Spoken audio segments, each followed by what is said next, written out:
Cheers, mate. Cheers. Hope it's fun. Cheers. It will be good. Right, Jake Berger, I have only 4 questions for you.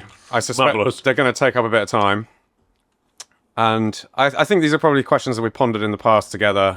I think we've probably had most conversations at one point or another, Tristan. So we're gonna get straight into them though. We've got drinks coming courtesy of Siobhan and Hannah, who are going to keep us watered throughout. Marvelous. But I think these are possibly the 4 most important questions in all of bartending. The history of mankind. In the history of mankind. Maybe not that far. We've answered some of them before as well, but that's another podcast episode. So, question number 1. Who is the greatest bartender of all time? And I was pondering this one, and it very much depends, I suppose, really, what metrics do you judge you by, and really what era do you judge you by as well? If we're talking about the best bartender of all time, we look back at some of the names from the past, and certainly hugely important names in the history of bartending. We're going to talk about books later on. We've got a few of them in front of us here. Jerry Thomas, of course, writing not the first drinks books, certainly, as people sometimes mistake. The first big one. First one that had a chapter of cocktails in it. Yeah. And, I've spent a lot of time, not as much as Dave Wonders, but I've spent a lot of time researching Jerry Thomas and unearthing various different kind of details of his life. Bit of a dick in many respects. And I'm certainly of the opinion that we shouldn't judge people in the modern age by our standards when they lived. Yeah, I mean this actually links to a sort of wider debate that's been rearing up recently about judging the art versus the artist, right? Yeah. And like Picasso's a great example of this. People say, well, look, massive body of work, incredibly influential artist, but by all accounts a bit of a dickhead, womanizer, etc., etc. Does that in any way denigrate his art, or does it not? And of course, that's a sort of ethic moral debate for whoever wants to have that debate. But so when we're sort of laying out terms of our assessment of who the best bartender is, do we care that much about their personal lives, or is it more about their achievements? I mean, you come in there as well that perhaps more so in bartending than in other disciplines. Yeah. So it might be relevant. Yeah, because you're a host, right? You're a host, yeah. And if you, Oh, we got martinis. Ah, marvellous. You coming through?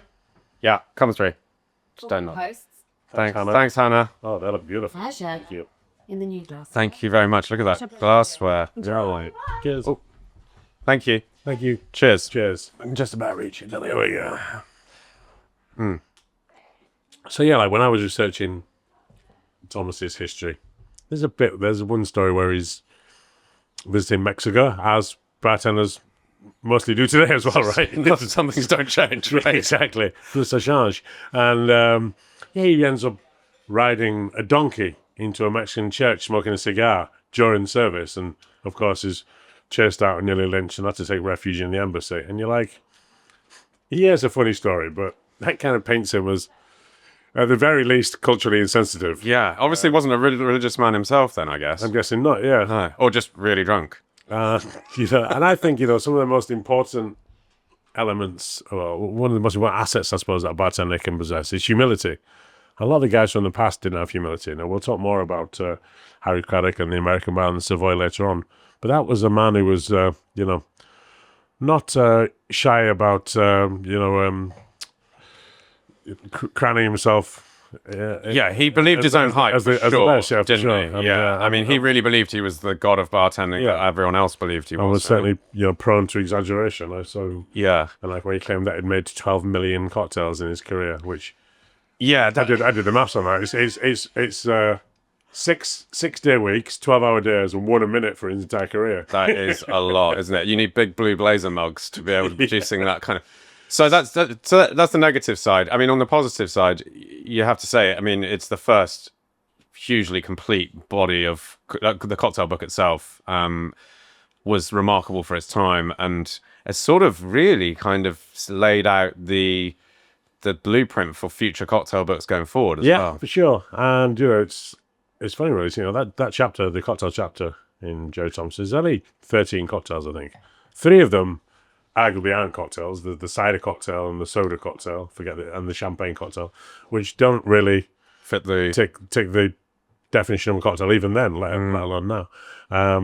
And of the 10 that remain, I think 4 of them are basically twist on the brandy cocktail. So there's not that much kind of content there. But you got to think, like, there just weren't that many cocktails at that time. Right? I mean, this is like pre-Manhattan, pre-Martini, pre-vermouth, really being used in any. Are there any vermouth drinks in that book? No, I don't think there is. Because it wasn't imported into the US until the 1870s, I think. Yeah. And also they have pretty functional names, man. And if it's a brandy cocktail, it's called brandy cocktail. Or perhaps like improved brandy cocktail. It's good to be the first mover on cocktails when you can just sort of like, right, cool. Spirit cocktail, we're going to... What should we call it? Yeah. There's the Japanese cocktail, which has got nothing Japanese about it at all. That's the only one in that chapter which has not got a functional name. It was, as you said, it was really with the arrival of vermouth later on in our story that people, I was, draw the example, first of all, when we added a twist of lemon, it became, the fancy gin cocktail. Yeah. And then when the splash of absinthe, it became the improved whiskey cocktail and whatever. So by the time the vermouth arrived as well, if you asked for a fancy improved whiskey vermouth cocktail, the bartender wouldn't know what you wanted, but it's undeniably kind of a mouthful, right? So that's when the new nomenclature was needed. When we started saying Lava Manhattan or Martini instead. Yeah. And the names became a bit more interesting and esoteric. And actually have subsequently become the draw to cocktails for a lot of people, right? Sure, yeah. Because Sex on the Beach says something about this drink, and that's why I want to buy it. I don't really want to buy it, but Point taken. Yeah. But I'll drink it if you make it for me.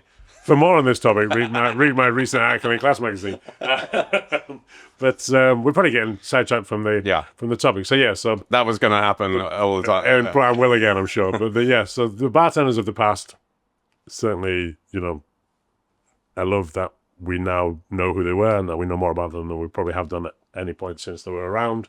And certainly they should be applauded and they're worth mentioning. In terms of modern bartenders, and how we judge bartenders in the modern age as well, I think we're a little bit guilty of getting too sidetracked by cocktailing ability. Sure. Me and you have spent, many a happy drunken night in New Orleans, and I get to think about our bartender friends there. The girls of the Alibi, Megan and Tiffany and Kimberly and Ashley, they're pulling 12-hour shifts and a room full of smashing out drinks, owning the space. Never constantly with a smile on their face, never angry. A lot of people slightly out of control. Yeah, and of course they are not making Manhattans and Martinis, and I've never dared to ask. You did. Portobello sponsored the gin there one year. You did once, yeah. That was fun. I always remember that one. We took out the gin. Failed to find a tonic sponsor, forgetting that they had the tonic on the gun there.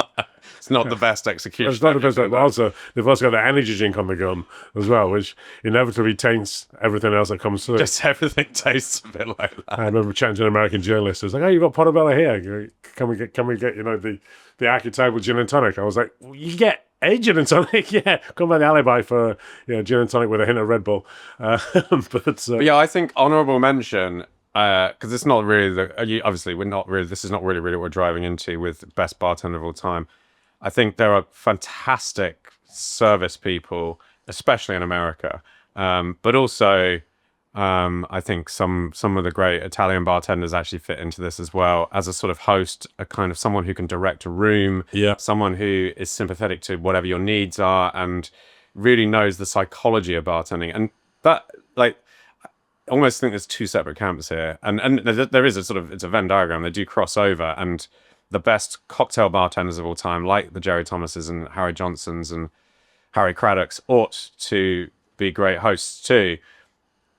But I think let's table that the sort of the Alibi bartenders and the Charlies, Brothers 3. I mean, honourable mention must go to Charlie Kelly, who I consider to be America's greatest dive bar bartender. Yeah. For those that don't know. He's already come up recently. He was in, because I recorded with Lyndon the other week. I saw Lyndon talking about brothers, so I don't know if you... So he's like a regular feature on this podcast, Charlie, now, at this point. He'll never listen to it. Imagine if I could get him to... Get Charlie on it. We've got to do it. We've got to do it. At Brothers 3, it'd be pretty cool, right? Did Lyndon mention Charlie's catchphase? He didn't, and I know the catchphrase, but you go on. Charlie, so the first time we met Charlie, he's used this line ever since. He says, "I'm not happy until you're not happy, and I always leave here fucking happy." And the irony is, he's actually a marvelous host. He is brilliant, but he does play a sort of anti-hero role to some extent. He's I wouldn't. How would you describe it? He's slightly antagonistic, but just to the right level. Yeah. But back to the greatest bartender of all time, I got to thinking it's not one individual quality that shines out. It's people that possess all of them. People that can run a room, people that can be a great host, people that can both make and create a fantastic drink. And probably no surprise, I'm going to plump for Dick Bradsell. And there's one story I always recall about when I realised quite what a marvellous bartender Dick was. It was later on in his career, and sadly later on in his life, when his last port of call, the Pink Chihuahua. I was in there one night. I was probably, I've been, overserved probably. And as people usually are when they land in the Pink Chihuahua. And certainly I wasn't on best behaviour, but there was some very boorish, loud chap, obnoxious guy, leaning on the bar, annoying everybody, with his trousers hanging half off his ass. And I was drunk enough to think it would be funny to put my business card into his ass crack and then walked off and thought nothing more of it. And about 5 minutes later, there's this big kerfuffle, and he's like, "Who the fuck is Jake Beckett?" And Dick looks around and sees me and goes, No, Jake left 5 minutes ago. Like, thanks, Dick. Brilliant. So Brilliant. Dick managed not just to, diffuse the situation, but... I remember, it might have even been the same night that you're talking about. I remember Dick basically rugby tackling a guy to the ground. Yeah, I've seen him leap over the bar a few times to deal with, And then, you factor in his ability to create cocktails. I mean, he is responsible for at least 50% of all the classic cocktails, modern classics invented in the 90s and 80s. Including, of course, the Espresso Martini, which... Espresso Martini, Rumbold. I wouldn't imagine there's another modern classic, for want of a better phrase, which is more widely served. No, I don't think so. No, it's probably the only drink in the last 50 years that is ubiquitous, I would say. I think that almost the sort of mark of a modern classic is you go into any bar whatsoever and say, "Can I have an espresso martini?" They might not be able to make it, but they will at least know what it is. Sure. And he was a wonderfully, warm guy. He was a great host, and he was, also, we were looking at when we first opened the Star. Dick lived in Nottingham. He was a frequent visitor there. Nice. He didn't take, he had a healthy kind of disrespect for the trade as well. I think. Yeah. You can take this job a little bit too seriously, and Dick didn't always. I always remember he used to come in for his Pina Coladas. He loved the Pina Colada, and I remember he once told me that the Pina Colada is the only cocktail that was invented by God. He said, which was like that. We quoted him in the cocktail menu for that. So, greatest bartender of all time for me in terms of his inspiration and also just how good he was at the job. I'm going for Dick. That's a good shout, and hard to argue against. Let me just posit a couple more that we've sort of bypassed that I think deserve some attention. So, in a way, Dick's American counterpart, Dale DeGroff. Yeah. Dale, again, a marvellous host, a marvellous character.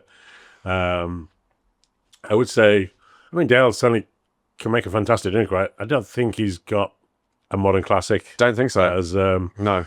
survived. Certainly, the book has got many of his original compositions in it. Yeah. Some nice drinks there. No, nothing that... I think Whiskey Smash is maybe... Yeah, that's probably...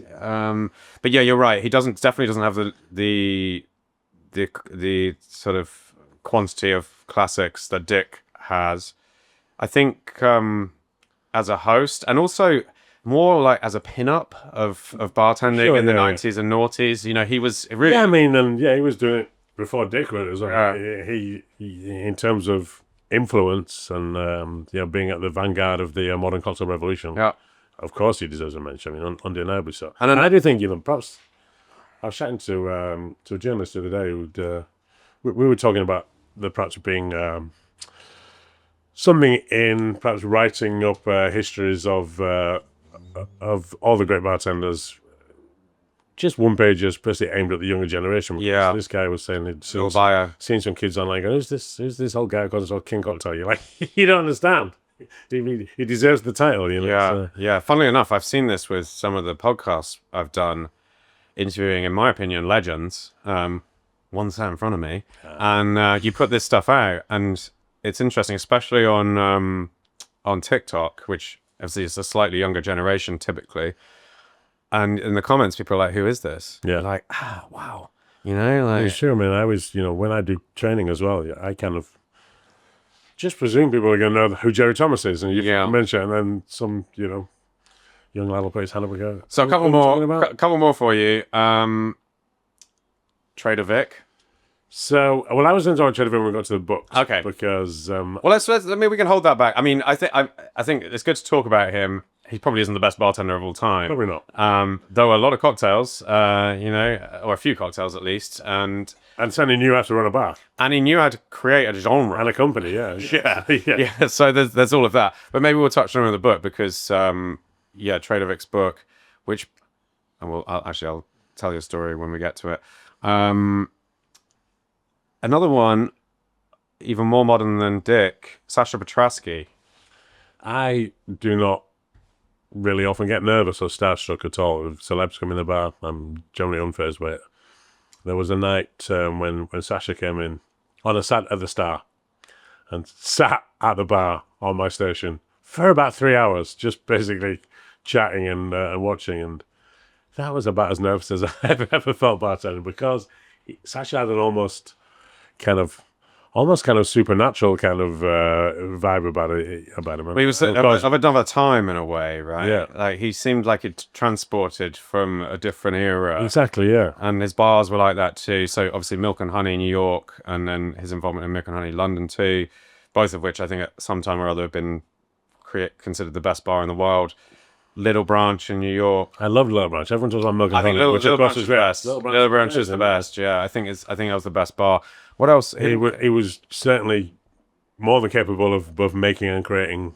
Yeah. A drink. So yeah, Sasha's certainly would be up there for me as well. And obviously, sadly died too young, like many of these great people. And we will get to this on books, no doubt. But Harry Craddock, we've not talked about either. So why did you? Well, there's three. Is there not? So you got Harry Macalone, Harry Craddock, and then you got Harry's Bar in Venice, which was different area. Different. So everyone's got. But it was Cipriani was the famous bartender there. It's like everyone's called Emily these days. Everyone's called Harry back then. Yeah, exactly. Yeah. So Harry, and we'll talk about Harry Craddock with the books, no question, because the Savoy Cocktail book will be a candidate for one of my other three questions for you. I would agree. Yeah. So why do you think why Dick and not Harry Craddock? Craddock, I think probably as we alluded to earlier on, perhaps he wasn't possessed of the modesty that I think a truly great bartender is required to have. He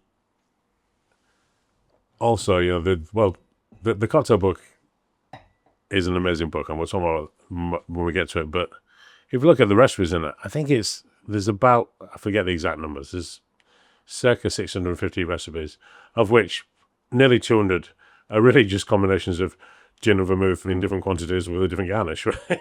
And I think 3/4 are gin based, right? Or 2/3 at least, It's a lot of gin cocktails, right? And there's a lot of terrible drinks in that book. I mean, there's so many some bad great ones. ones. Yeah. I remember back in the day, there used to be a guy who had a blog, and it was called something like Drinking the Savoy. Savoy Stomper was. That's it, Savoy Stomper. And he made every drink in the book. It's really cool. Thank God he did it so that we didn't have to. He's the only other person actually that I know. Because of course, in the Savoy Cocktail book there are a number of forgotten ingredients, if you like. Yeah. There's things like aperitif, which has been recreated. But there's a handful that remain mysteries, and I forget the chap's name from Savoy Stomp, but he also attempted to reformulate Hercules, as did I a few years ago. What's Hercules? So Hercules is mentioned in about 5 or 6 drinks in the book, I think. I forget the exact number. But, of course, there's not a glossary of ingredients in that book. And they just presume that everyone's going to know what Hercules is. And everything wasn't around for very long. I did a bit of research. It was a tonic wine. It was made here in London by a vermouth producer. And the key ingredient was yerba mate, the Argentinian. South American kind of tea alternative. Yeah, exactly. Yeah, that was about all we knew about it. I've never even seen an empty old antique bottle, let alone a full one. I spoke to some of the later crop of American bartenders about it. Peter Dorelli remembered having one of his predecessors describe it to him, and said it was interesting. It was like a Chinese whispers. Said it was remember it was pink. So we just basically set about making a fortified wine with yerba mate and something to make it pink. So we used cochineal, which was probably that was what Campari were using to make their liquor red back then. So that's probably what they was using, and it ended up being pretty. Which tasty. Is that the beetle red colouring? Crushed up beetle's wings. Yeah. Interesting sidebar, and I don't know if this. I think, by the way, we're already in a sidebar, so you're going to double down on the sidebar. I don't know if this is true or not either, but I read. If you look at, Campari is made in many all Italian. It's made under license in many different places, and in some countries you're obliged to list the ingredients, and different countries that are listing ingredients, they've not all got the same ingredients in, and of course, Campari moved from cochineal to red food dye at some point in the 80s, I think. But legend has it that Brazilian Campari is still made with cochineal. Is it Brazilian or Argentinian? Because Argentina have a weird thing where they basically make everything, don't they? Yeah. There's something to do with their trade rules whereby they have, and I don't know how far this extends, but they basically have production sites for many common brands in Argentina. Like it's just like, this is, if you want to sell here, you have to make it here, kind of thing. Yeah. Forward thinking, right? It's pretty crazy. So, and like you say, when they have to state ingredients as well, then you get some insight into actually what's going on. Yeah, I think red food dye wasn't a permitted additive. I think it was Brazil, but you might be right. Maybe it was Argentina. It doesn't really matter. But yeah, it occurred to me that if that was more widely known, I'm sure there would be a certain type. The people that seek out Mexican Coca-Cola, for instance. Yeah. People be like, you're gonna get the Brazilian Campari. That's the real stuff. Shit, let's not get down the Coca-Cola route. We could do a whole podcast on Mexican cola. We did that in Liquor. So back on track. So just give me like a sort of 30-second elevator pitch about Harry Craddock and why you don't think he necessarily competes. You already said like, okay, maybe relies too much on the book and probably we're a bit nostalgic about that. So as a bartender himself, because you've been to his grave, right? Yes. Yeah. I feel like I didn't come here with intent to pile on Harry Craddock. I have affection. And... No. But you doubled down on Dick pretty early, and so I now need to challenge you on this a little bit. So, but I'm not going to make the argument about why Harry Craddock wasn't the greatest bartender of all time. Certainly not. No. That bar for me is is a magical place. The American Bar at the Savoy. The American Bar at the Savoy. The book is incredible. His name will live forever, I'm sure. But putting together his economy with the truth and his lack of modesty, and I think that for me precludes him from being the overall winner. Okay, certainly I'd put him in my top 10. Yeah, no, he's going to be top 10 for anyone who has any idea about it. All right, so let's just finish this by doing a little kind of thought experiment. In 500 years, who will be, obviously realizing that we don't know the up and coming bartenders of the next 500 years, which of the sort of names we've mentioned will be more talked about? Oh, that is a good thought experiment. And how do you cement your legacy as a bartender? Is it oral storytelling, word of mouth, people just remembering the greats? Probably not in bartending. I'm sure there are countless incredible bartenders who are forgotten 10 years after they die. So more likely, perhaps there's a handful of bartenders that will be remembered for creating a cocktail that became a classic. Yes. But that's problematic because, I always think when it comes to creating a classic, very few of them are instant classics. Like people don't go, I have just invented the martini. People are going to be drinking this in 300 years' time. It takes a while for a drink to evolve and change and become a classic. And in that intervening time, names, dates and places and ingredients get mixed up and stories get changed and people with no, part in the story try and claim a part in the story. So even creating a classic cocktail is a hard way to guarantee your legacy. Writing the first book is certainly one way. That's the first edition you got there as well, isn't it? This is the 1882. 1882, right. We'll get to the books in a minute. Yeah. So yeah, I mean, getting something published and printed is one of the few ways, not just in the world of bartending, it's one of the few ways that any human can create a legacy, guarantee that they'll be remembered after they go. Good to know. Plenty of Curious Bartender books available on Amazon, if Amazon still exists when you come to watch this. So in 500 years' time, I'm sure the nerds will still be mentioning Jerry Thomas. They will. I think Jerry Thomas will have, because Dick didn't write any books. That's an interesting. Yeah. That's an interesting side to his thing, and in a way, it actually supports how brilliant he was because he managed to do it without books. Yeah, and admittedly, it's a shorter term kind of. We lived and we knew him, and so he's very much in the front of our minds. And his drinks are still very relevant. Still being served and still being drunk. Who knows? The Espresso Martini is celebrating nearly 35 years of existence, something like that. Yeah. Late 80s, so yeah, for nearly 40 years. Yeah. But who knows if it's going to have another 40 in it or 100 in it, like the Martini or the Manhattan did. So I suspect as long as coffee is there and vodka or some other booze is there, it will continue. I mean, it's a kind of, it's, as with many of Dick's drinks, you look at the actual concept, it's all fairly low-hanging fruit, right? Yeah. But then, like, it's the same, like, I talked about art before. It's the same with art. Like, unless you have a sort of true master of the craft with a paintbrush who can paint things that look like photographs, a lot of modern art, especially, you're like, it's so fucking obvious now I've seen it, like, it makes perfect sense. Why didn't I think of that? If the Espresso Martini didn't exist, you'd have to invent it, right? Yeah, it was inevitable it was going to happen, right? And the Bramble, Bramble was really just a gin fix with a little drizzle of creme de mure, right? Yeah. They're all pretty simple, easy drinks. And they followed, for the most part, followed a formula of, spirit, sweet, sour liqueur, right? Which that's it, and a little modifier. Something that's served me well over the years as well. Well, yeah, and I mean, like, a Bramble could have been invented in the middle of the 19th century. Everything was kind of there. They were already using sours. They were already using liqueurs. In fact, it's remarkable it wasn't invented during that time. In fact, maybe it was.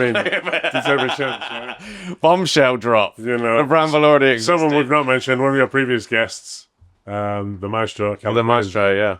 His arguably great creation, in the Savoy. In the Savoy cocktail boat, yeah. Fairly similar. Yeah. Well, and also, and not that I'm suggesting that it's done. It's just that as I said, some of these ideas are well, nothing's original really. It's always borrowed. Yeah. You have to you're always on the shoulder of giants, but that's why it's so remarkable when someone does something that seemingly is so innovative and new, because it doesn't seem to have any connection with what already happened. I may be misattributing the core, but one of my favourites is I've seen it attributed to Stephen Fry, but whether he said it or not, I don't know. But he said an original idea. How hard can that be? The British Library must be full of them.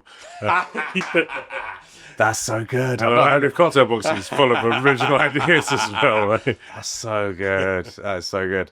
Right, okay. Let's draw a line under Bartender. I mean, should we have some whiskey? Your argument is good for Dick Bradsell, and I think I thought sort of in a way landed on it myself. Like, he was not someone who wrote a cocktail book. Like, he was just a fucking fantastic. There is, of course, a wonderful book of his drinks out now. There is, yeah. So Jared and Anastasia published. What is it called? Dick Tales. Dick Tales. That's it. Yeah. And it's a very warmly put together. So is that supposed to be a pun on the 80s cartoon DuckTales? Surely not. Knowing those two, I suspect that's niche. It could possibly be. Cheers. We'll get back to the show shortly, but first I wanted to give a shout out to our sponsor, Fever-Tree. Fever-Tree have been my mixer of choice for more than a decade now, going right back to when I used them as our mixer at 15 in Cornwall in 2005. It's a very long time ago. This is a brand, of course, that made its name with tonic water, but to be honest with you, the thing that's going to be most excited at the moment is their range of ginger mixers. They have ginger beer, ginger ale, And then this product here, which is possibly my favorite in the entire range. Fever Tree Spiced Orange Ginger Ale. The product starts out just like their normal ginger ale, flavored with 3 unique gingers that harmoniously come together for a nice citric, zesty, but also subtly spicy ginger effect. Then 2 more ingredients are added. Cinnamon for a nice baking spice hum, and then fresh clementine, which really extends that citric flavor and adds weight and body to this ginger ale. I would happily drink this stuff on its own, but of course it's a mixer, and it's best served with a nice whiskey, extending out into a highball and adding some real length and depth to it. Don't be fooled by the name. It's spiced orange. It might sound like it's a wintry ingredient, but actually it works brilliantly in summer highballs. And since we're approaching that period now's the time to crack it out. So what is the greatest drink of all time? And again, I think I need to start by defining terms here, because you're going to go with beer. Not just any beer. Rubbish, cold, fizzy, flavourless. The lightest, flavourless, most insipid beer on the planet. So putting that to one side, and you might be right, I mean, beer is a very popular drink, so it turns out. Let's think about cocktails, so mixed drinks. In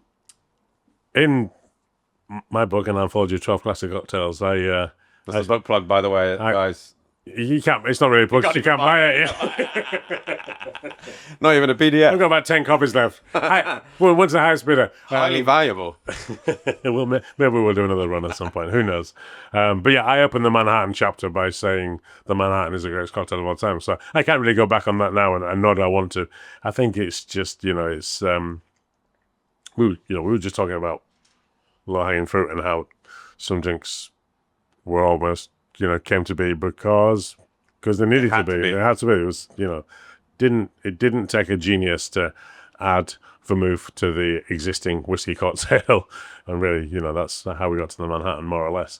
And if you go back to the earliest published Manhattan recipes, which interestingly was Cocktail Nerds, which I'm counting you in that family as well, Tris. There's a whole part of it, I think, the one-upmanship of cocktailing history research is trying to find the earliest citation for a drink. It's the holy grail of cocktail research. Yeah. And I think I managed to put the Manhattan back by about 6 years, but it's so impossible. It's such a brief. So it's E.H. Byron. So O.H. Byron, sorry. He was the second person to get a Manhattan into a cocktail book. So George Winter was out the same year, but George Winter's got a Manhattan recipe. That's right. There were 2 in the same year, weren't there? So what is this? 1888, is it? I think, is it 84 or 88? It's the mid-80s. Yeah, sometime in the 80s. But I think in fully 6 years before Byron's book comes out, there's a cookery book. As is often the case, cookery books were very early adopters of cocktails, right? I think the first mojito was in a cookery book. Well, this amongst the 1,200 recipes, which include things like calf's head soup and boiled cabbage. Do you think it's like throwing shit at the wall? It's like we're gonna go 1,200 recipes. We're gonna mix up the names. We use just a randomized name policy, and then something will stick.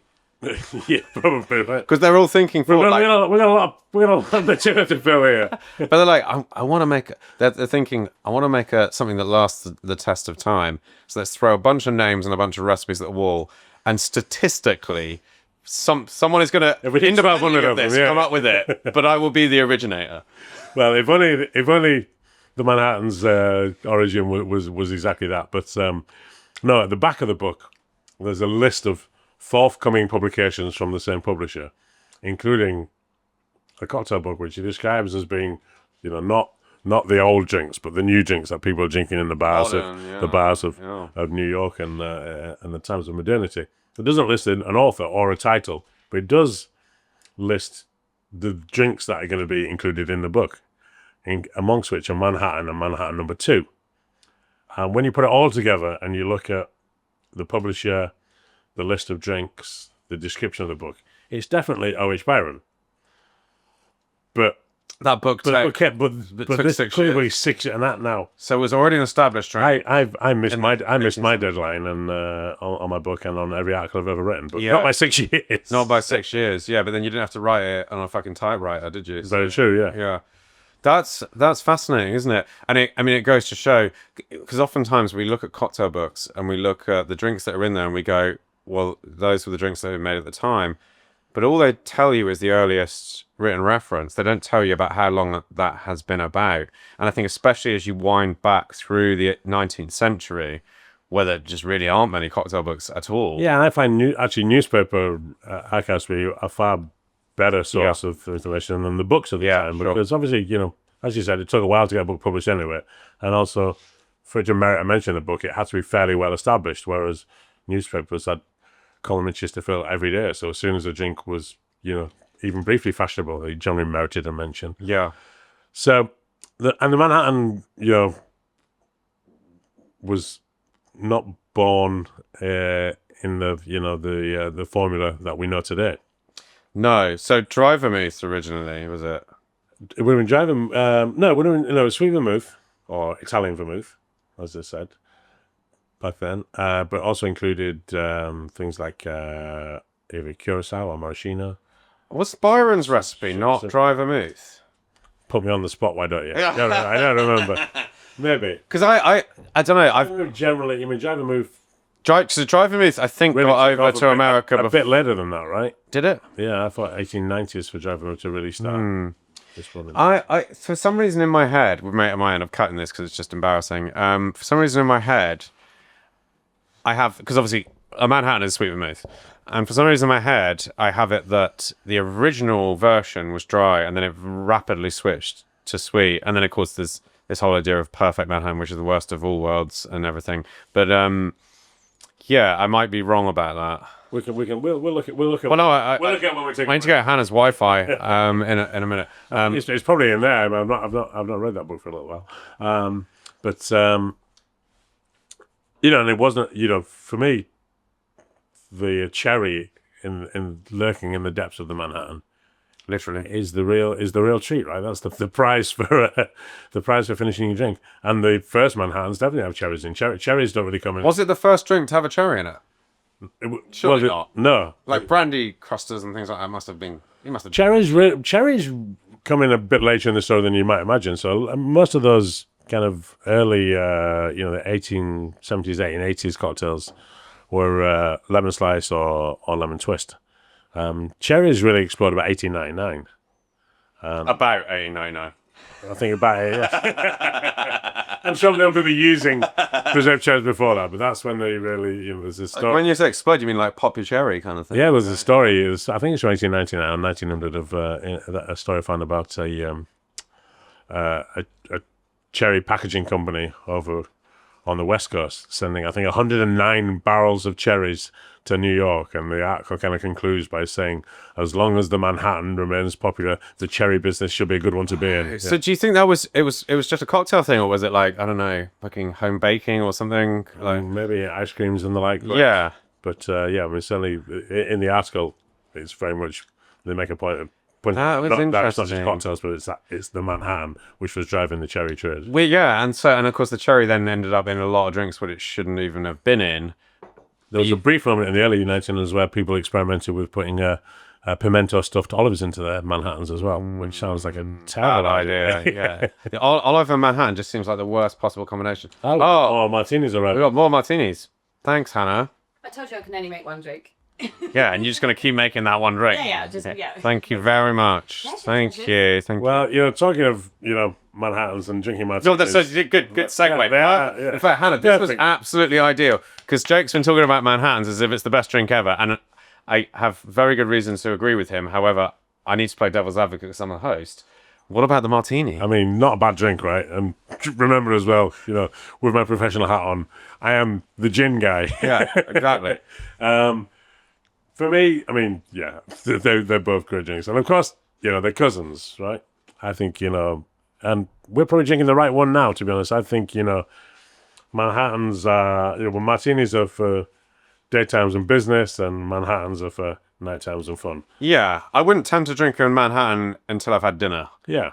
and because it's darker spirits, I guess, and darker vermouth and all that kind of stuff. Whereas a martini, I would not tend to drink it after dinner at all.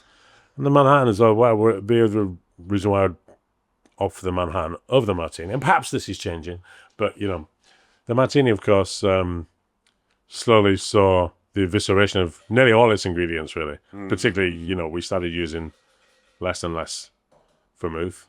You've had Angus on this. One story I always remember. What I love to tell. I don't know if he told it on his. I've not watched the entirety of that episode. But I remember Angus when he was Tanqueray ambassador. He used to tell a story about how he had a friend who was a bartender, a lady who was working in Las Vegas, who had a guest who came in asking for the driest possible martini. We'll get to when that became a thing afterwards, but of course, at that time, this is in I guess the late 90s, early 90s. That meant the martini with the least possible vermouth, and she got Angus. She says, "In a minute, Angus, I'm gonna get you. I'm gonna hold my mobile phone over a mixing jug full of gin and get you to whisper vermouth from London, and that should be enough." That was when that kind of trend for putting less and less. That was a Churchill thing as well, wasn't it? A phone call to France was all the vermouth you needed. Let the shadow of the bottle pass. The light from the window passed through the vermouth. Yeah, the ultra dry. I mean, I think it became a sort of status symbol of manliness in a way, didn't it? And it really just meant that everyone just ended up drinking gin, a glass of frozen gin, which you just got back from Duke's. I just was at Duke's today. Yeah, I know, and that's theirs is not a million miles away from that. No, whilst it's fun and all those fun stories about how we can minimize the amount of vermouth. It's a fate which gladly the Manhattan didn't fall into the no. I mean, the ratio of Manhattan has always remained the same. Right? The vermouth has always maintained its real estate. Yeah, it's weird. It's a really weird one actually. How it and maybe lends itself to your argument that don't fuck with a Manhattan. Yeah. Like, let's not do a fucking 10-to-1 ratio. Well, the Manhattan did evolve from its birth, but we pretty quickly got to 2-to-1 and bitters and a cherry. Yeah. And I was like, you know what? That works. Let's not change it any further. So why not? Why? So do you think the Martini's been abused a bit too much to be classed as the sort of quintessential classic cocktail? It's certainly. That's a fucking good Martini. What did you do to that one? That was with, here I go, extol the virtues of somebody else's gin. What about a road gin? Makes a great martini, but this one's made with bogey out of it. With a lot. It's delicious. That's a really, really tasty martini. And I think, oh God, like I'm going to lose the sponsor potential. But that glass as well is fantastic. Yeah, beautiful glass. Yeah. I believe they're the Remy Savage ones? That's the Remy one, I think. And that's the Giorgio. The Giorgio. Yeah. Sorry, guys. We've been spoiled for glassware today. Somebody works in the industry. Yeah. Where were we? Yeah. So I mean, I guess I'm just defending the Martini. You make a great argument with Manhattan and the fact that it's been untouched in its ratio. I remember what I was going to say. You were asking if the Martini had been abused too much, and perhaps it has a bit. I do feel like we are living in another golden age of the Martini now, and certainly the vermouth has stolen back a bit of ground on the vodka and the gin. Not everybody makes them achingly dry these days. More so than any other drink, the Martini has seen its name abused, right? It has, yeah. And, our old friend Ben Reed has always been the poster boy for the flavoured martinis, which were, sold him a lot of books. Popular for sold him a lot of books, yeah. None of which I've got on the till. Sorry, Ben. I love Ben. But, yeah, I mean, that the fruit martini is... Ben's most famous one being the pineapple one, but I'd add like the appletinas and the chocolate martinis and the strawberry and raspberry. Yeah. But they weren't martinis. They were just they were served in a triangle glass. Exactly. So it's been abused, but in a way, the reason it's been so open to abuse is because it's such a cultural icon. Yeah. Like, how many books have been written about a Manhattan? Probably none. I think one. Is there? Yeah. Okay. I think Robert Simonson did one. Just pure on the Manhattan. But the Martini is widely written about. Alice's latest book. I'm not gonna throw up. There's a lot to say about it as well. When my book was commissioned, I was asked to pick 12 classic cocktails and write, I think, 3,000 words on each one.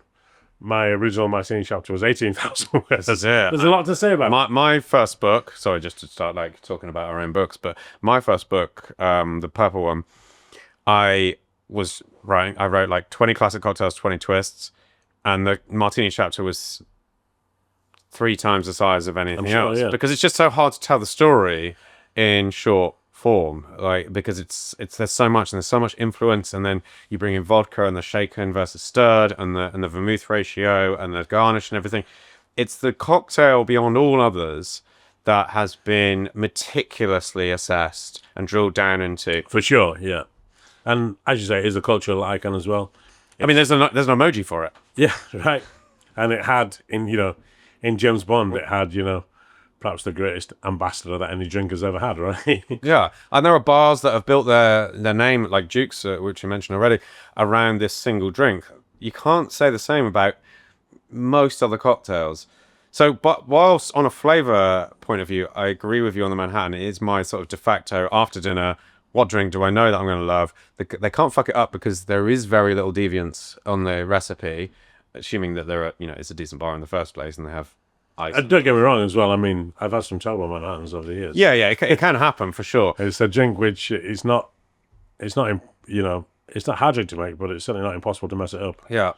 But anyway, look, let's close out on Martini versus Manhattan. I feel like you were pretty forthright with your Manhattan assessment, and I think there is something about the Martini that makes it the greatest. It's the Martini is the most iconic. For sure. It is the most iconic, and yeah, there's bar stylizations. I think possibly the part of the problem with it is that it's been too customizable. And that leads to sort of weird twists, and then obviously very, very weird twists where it has nothing in common with the Martini. Can I ask you? I know you're supposed to interview me, but I can ask you a question. Do you think any of the drinks that bastardized and stole the good name of the Martini deserving of the moniker? I mean, Espresso Martini. But it's not a Martini. Well, actually, you know what? Here's a funny thing. So when I was talking to Alice on the podcast for the first episode, it was only when I was chatting to her about the Espresso Martini that it occurred to me. I was like, hold on a second here, right? You just think about what vermouth is, okay? Slightly sweet, slightly bitter, it's slightly aromatic, and it's slightly a dilutant, right? Then let's think about Espresso Martini. Well, yeah, you're adding sugar and you're adding coffee. Okay, so the sugar is the sweet, the bitter is the coffee. There's also acidity in coffee as well, which vermouth has too. And there's aromatic qualities to coffee, albeit quite different to vermouth. It's chocolate, it's caramel, it's those kind of things. And then you combine it with vodka typically. So actually, it's not that far removed from a Martini in a way. Like it's also kind of a Negroni as well, and also that as well. Sure, bitter, sweet, and gin or vodka or whatever it is. So it does. I think maybe it's the reason it's been quite an enduring classic is actually it's not so far removed from the classic vermouth spirit combinations that we're familiar with. Albeit, I would say, if you switch out vodka for pretty much any other spirit. It's a better drink. It's a better drink. I love it with cognac. Yeah. Cognac, tequila, whiskey, rum. It's a better drink. For sure. Yeah. See also every other vodka cocktail. Yeah. True. Not quite. See also our initial chat about Dick Bradsell and could he have done it better? But then, of course, vodka was so big at the time. And also, the other thing to remember, we're asking whether the Espresso Martini deserves to use the good name Martini, but that's not what Dick called it. The world decided it was called the pharmaceutical stimulant, right? It was the vodka espresso. Then the pharmaceutical stimulant at pharmacy, just up the road. Yeah, pharmacy. Yeah. And then at some point, and I suspect not under Dick's guidance, someone decided because it was in a martini glass. Espresso Martini. But did the original vodka espresso was served in a martini glass, right? It's not altogether clear, but no, I think it might have been served in a rocks glass originally. Oh, nice. Yeah. And then when pharmacy opened, maybe it went into a martini glass. Who knows? When pharmacy opened, I think Dick was basically given the names of the drinks to fit the theme of the bar, and basically selected a few from his own lexicon and changed the names. I love how we've linked back to Dick. This is good. It sort of supports the initial answer to the first question. So I'm gonna, before we move on, run by you 2 or 3 more cocktails that we've not talked about. I hope you're going to say Pina Colada, because that was going to be my second one. Was it? Yeah.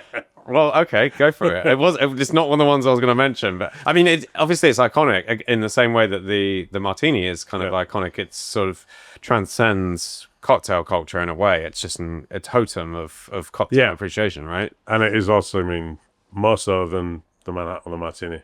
Man, have I had some bad Pina Coladas. Yeah. It's not, it's not a drink which is easy to get right. No, right. And the good ones are few and far between, so which is why it probably doesn't necessarily sit within...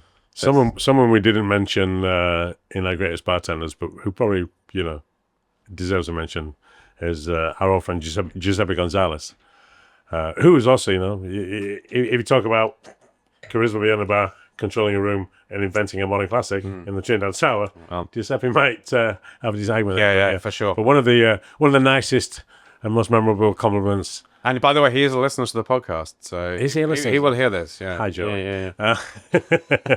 Well, he once, I may be not quoting exactly, but it was worse to the effect of it. He said, Jake, you're the only white guy I trust to make a pina colada. I'll take it. That's a great, credible claim, right?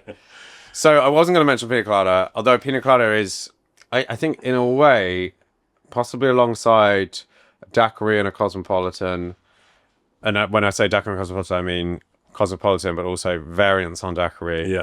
And Martini, and Margarita, which is one I was going to mention, they sit above the sort of precipice as it's not so much an idea of what a drink is, it's what it makes you think you are when you drink it, right? Yeah. And I suppose, the pina colada for a while was reviled. It was kind of the it was the icon of kind of crappy, what I call the dark days of the cocktail. The post tiki, pre cocktail renaissance era, the 70s and the 80s, the early 90s. It straddles that little no man's land. It was it was Del Boy and a sparkler and a plastic mermaid and a parasol and perhaps represented all that was bad about cocktail. Yeah, I mean, if we were bartenders in the 80s and we were serving pina coladas, and if we looked back at that time without knowing what was coming in the future, you'd be like, "Oh, we fucked this up big time." Like, well, how did we get here? All we're doing is these sort of creamy, sweet, awful drinks, and look at all that came before us. We've so far avoided talking too much about my own personal origin story, but I do remember I was not bartending in the 80s, but it wasn't far off. I started washing up in a restaurant in 1989, so I was in the industry in the 80s. Wow, were you really? Yeah, which means I can make an argument that my career has spanned 5 decades? 4 decades. Yeah, you're like Cliff Richard, who released a single in like the fucking 30s or something. But I wasn't on the bar until 1992 at Ike's Bistro in Leeds. That's still that's early 90s, yeah. Yeah, and that was before the Cocktail Renaissance for sure. Dick was in London at that point and was starting to make, he'd probably already put the bones of the Espresso Martini together, but it wasn't a famous drink yet, and certainly Dick wasn't a famous character at that point. And the drinks that I was making in that era, that was, fully still in the dark days. And the first drink I had was called the Transplant, which was, I think it was white rum, creme de menthe, and orange juice, I think. So was it like a curdly one? It didn't curdle, it was green and kind of looked. It sounds just. You've ever drunk orange juice after you brush your teeth? Well, as you know, those flavors go together. There are no good orange juice cocktails, right? It's with the. You mean the Garibaldi, but is it even a cocktail? Yeah, Garibaldi. But then it's like fucking doubling down on an orange flavor, right? Yeah. It doesn't really count. Garibaldi's pretty good, but like Satan's Whiskers, one of the best bars in the world, one of the worst classic cocktails. Yeah, I mean, like it's remarkable because if you think about how the greatest drinks of all time, the way that grapefruit, lime, and lemon have infiltrated their way into it. It's effectively like the secret sauce of a lot of cocktails beyond the sort of spirit vermouth combinations and liqueurs. And orange juice is, of course, delicious on its own. For the most part, we like drinking this stuff. Like, most of us don't go out of our way to drink lemon, lime, or even grapefruit juice. Like it's a bit divisive, like grapefruit juice. And yet, there's something about the flavor of orange juice. Yeah. It does not fucking mix well. That's weird. It's because we live in the simulation, Tris. Well, it might be that, or maybe it's like you know how gin, gin is fairly unpalatable on its own, right? To many people, yeah. To many people, like it's not the obvious choice of like. In fact, of all the sort of speed rail spirits or general spirit categories, and let's include cognac, whiskey, rum, gin, vodka, Tequila. It's the one that you would typically never go, oh look, just pour me a 50 ml of Portobello. I know there was even a game for a while. Remember Gin Face? Yeah, Gin Face. Yeah. Right. And so in that same way, orange juice is maybe this sort of modifier of that. So orange juice is delicious on its own as a citrus fruit, the most delicious citrus fruit probably. Don't fucking mix with it though, motherfucker. It's true. Because just bad shit's gonna happen. But orange flavour in Cointreau or so curacauos and Cointreaux, orange bitters. They're great modifier. The juice itself. As long as you liqueur it down, you're okay. It's so weird. And I don't have an explanation. No, but I know there is one. I think we did it in one of the Liquipedias, didn't we? Why is orange juice so bad in cocktails? We did most things in that. Everything we're doing right now is just a recycling of everything we talked about before. Okay, cool. Well, look, so I mentioned a couple of other cocktails that I think are candidates. Margarita. I mean, yeah, what a great drink, right? And if I was... Could we get a margarita? No, I don't think so. She's not enough forte. We're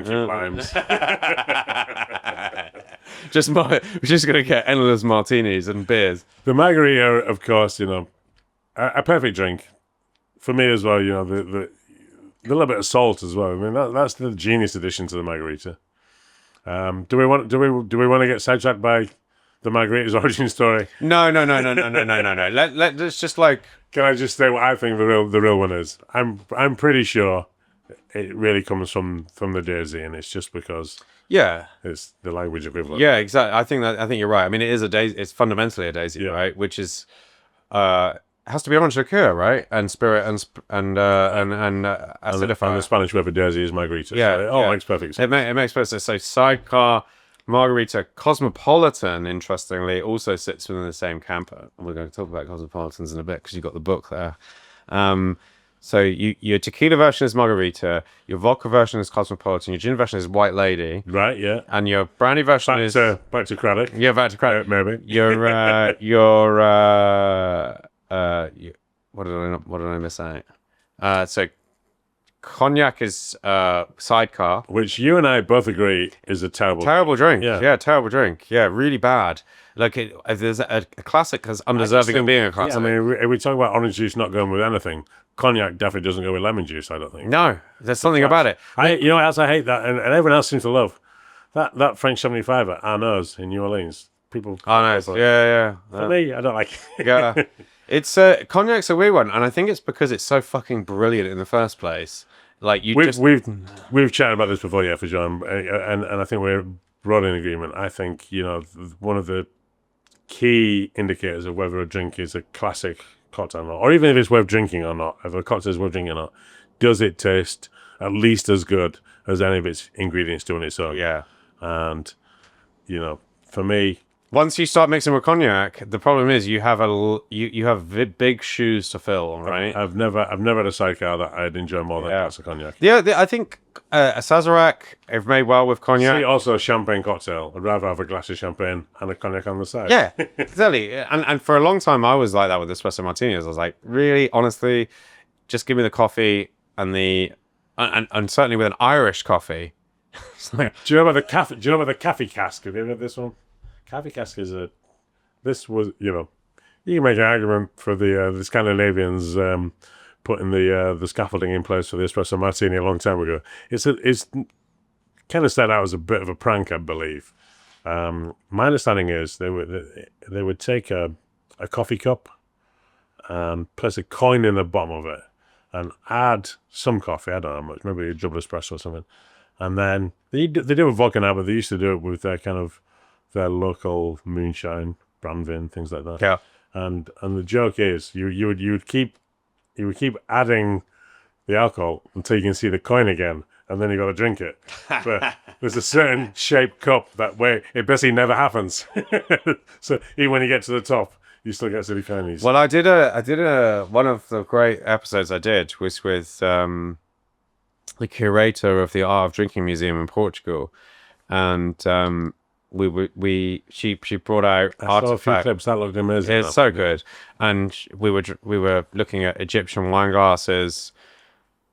Which, side note, I think the idea of the stem on a glass is purely not from the temperature controlling part of it, but because I'm all ears on this because that's always been my presumption. yeah. So the Egyptians built wine glasses because they wanted to look like flowers, and they wanted a stem, and then the blossom on the top. I mean, And we still even now call this a stem, but I think we've reverse engineered the idea that we're using the stem to not put our fingerprints or to warm the drink, which is also a relevant factor. Since one of the, I've been lucky over my long career, lucky to be involved in many, preposterous wastes of people's budget on activations. But one of the ones I thought was brilliant was a long time ago now.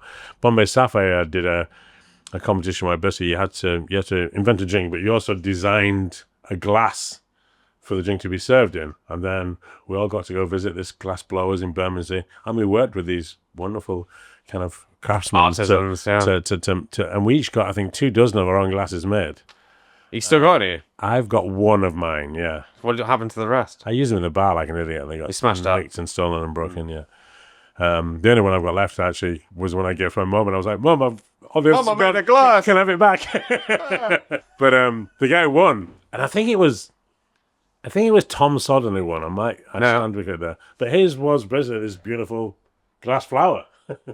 So, which is what they are. I mean, unknowingly, maybe he went back to the root. Yeah, I mean, I think there's no escaping from the fact it is a flower. Like that looks like a tulip or something. Yeah, it really does. Yeah. Anyway, that was the fascinating thing about the episode. Watch the episode. Okay, let's finish up on drink because I think we're only 2 questions in. Daiquiri. I mean, if we're talking about drinks that I drink most frequently, I mean, we've already done Manhattan, Martini, Margarita. The Daiquiri, and the Paloma will be the 2 I would add to that. And I mean, a Daiquiri is again, it's almost perfect, right? That's the thing, and then I think also with it, there's a degree of customization, but only within a very small remit. You know, like you have to, because I've always been a fan of like something like 621 or even 821. I know Simon Difford is an 821 with as ever with a bit of water added. Difficult to water exactly. So, but like, and I remember going round to his place, the Cabinet Rooms. Yeah. And which we've been to together at times, and his whole kind of his sort of benchmark was like make a great daiquiri, like that was what the one. And this is someone who, you know, a little bit maligned, possibly slightly unfairly, but very much an influential industry figure, 100%. like a huge influence on me personally. On the whole industry, I mean, we wouldn't be where we are today without class. We wouldn't. And for him to have made and drunk so many cocktails, and to consider daiquiri the sort of almost the benchmark of like, what are you as a mixologist? Let's say here's a question. I mean, what is the benchmark of a good bartender, right? Which drink do you test them with, right? Something that winds me up is, you know, on lots of the short form social media content now, of which, you know, some is great, and Top Joe, I love Top Joe, but they're always like, you know, where's the best way to go a cocktail? So many people, and mostly not people from our side of the industry, more people probably more from the restaurant side of the industry. They're like, oh, such and such place, they make a great Negroni. I'm like, and I put a thing on Facebook about that. So I'm like, everybody makes a great Negroni. Yeah, you teach a child to make a Negroni. It's fucking difficult. Yeah, it's thirds. It's the ingredients in equal proportions and ice, you know. Even if you use like inferior quality products, it probably will work out okay. The drink, they all get along so well. By the way, it's going to taste sweet and bitter and look red. Yeah.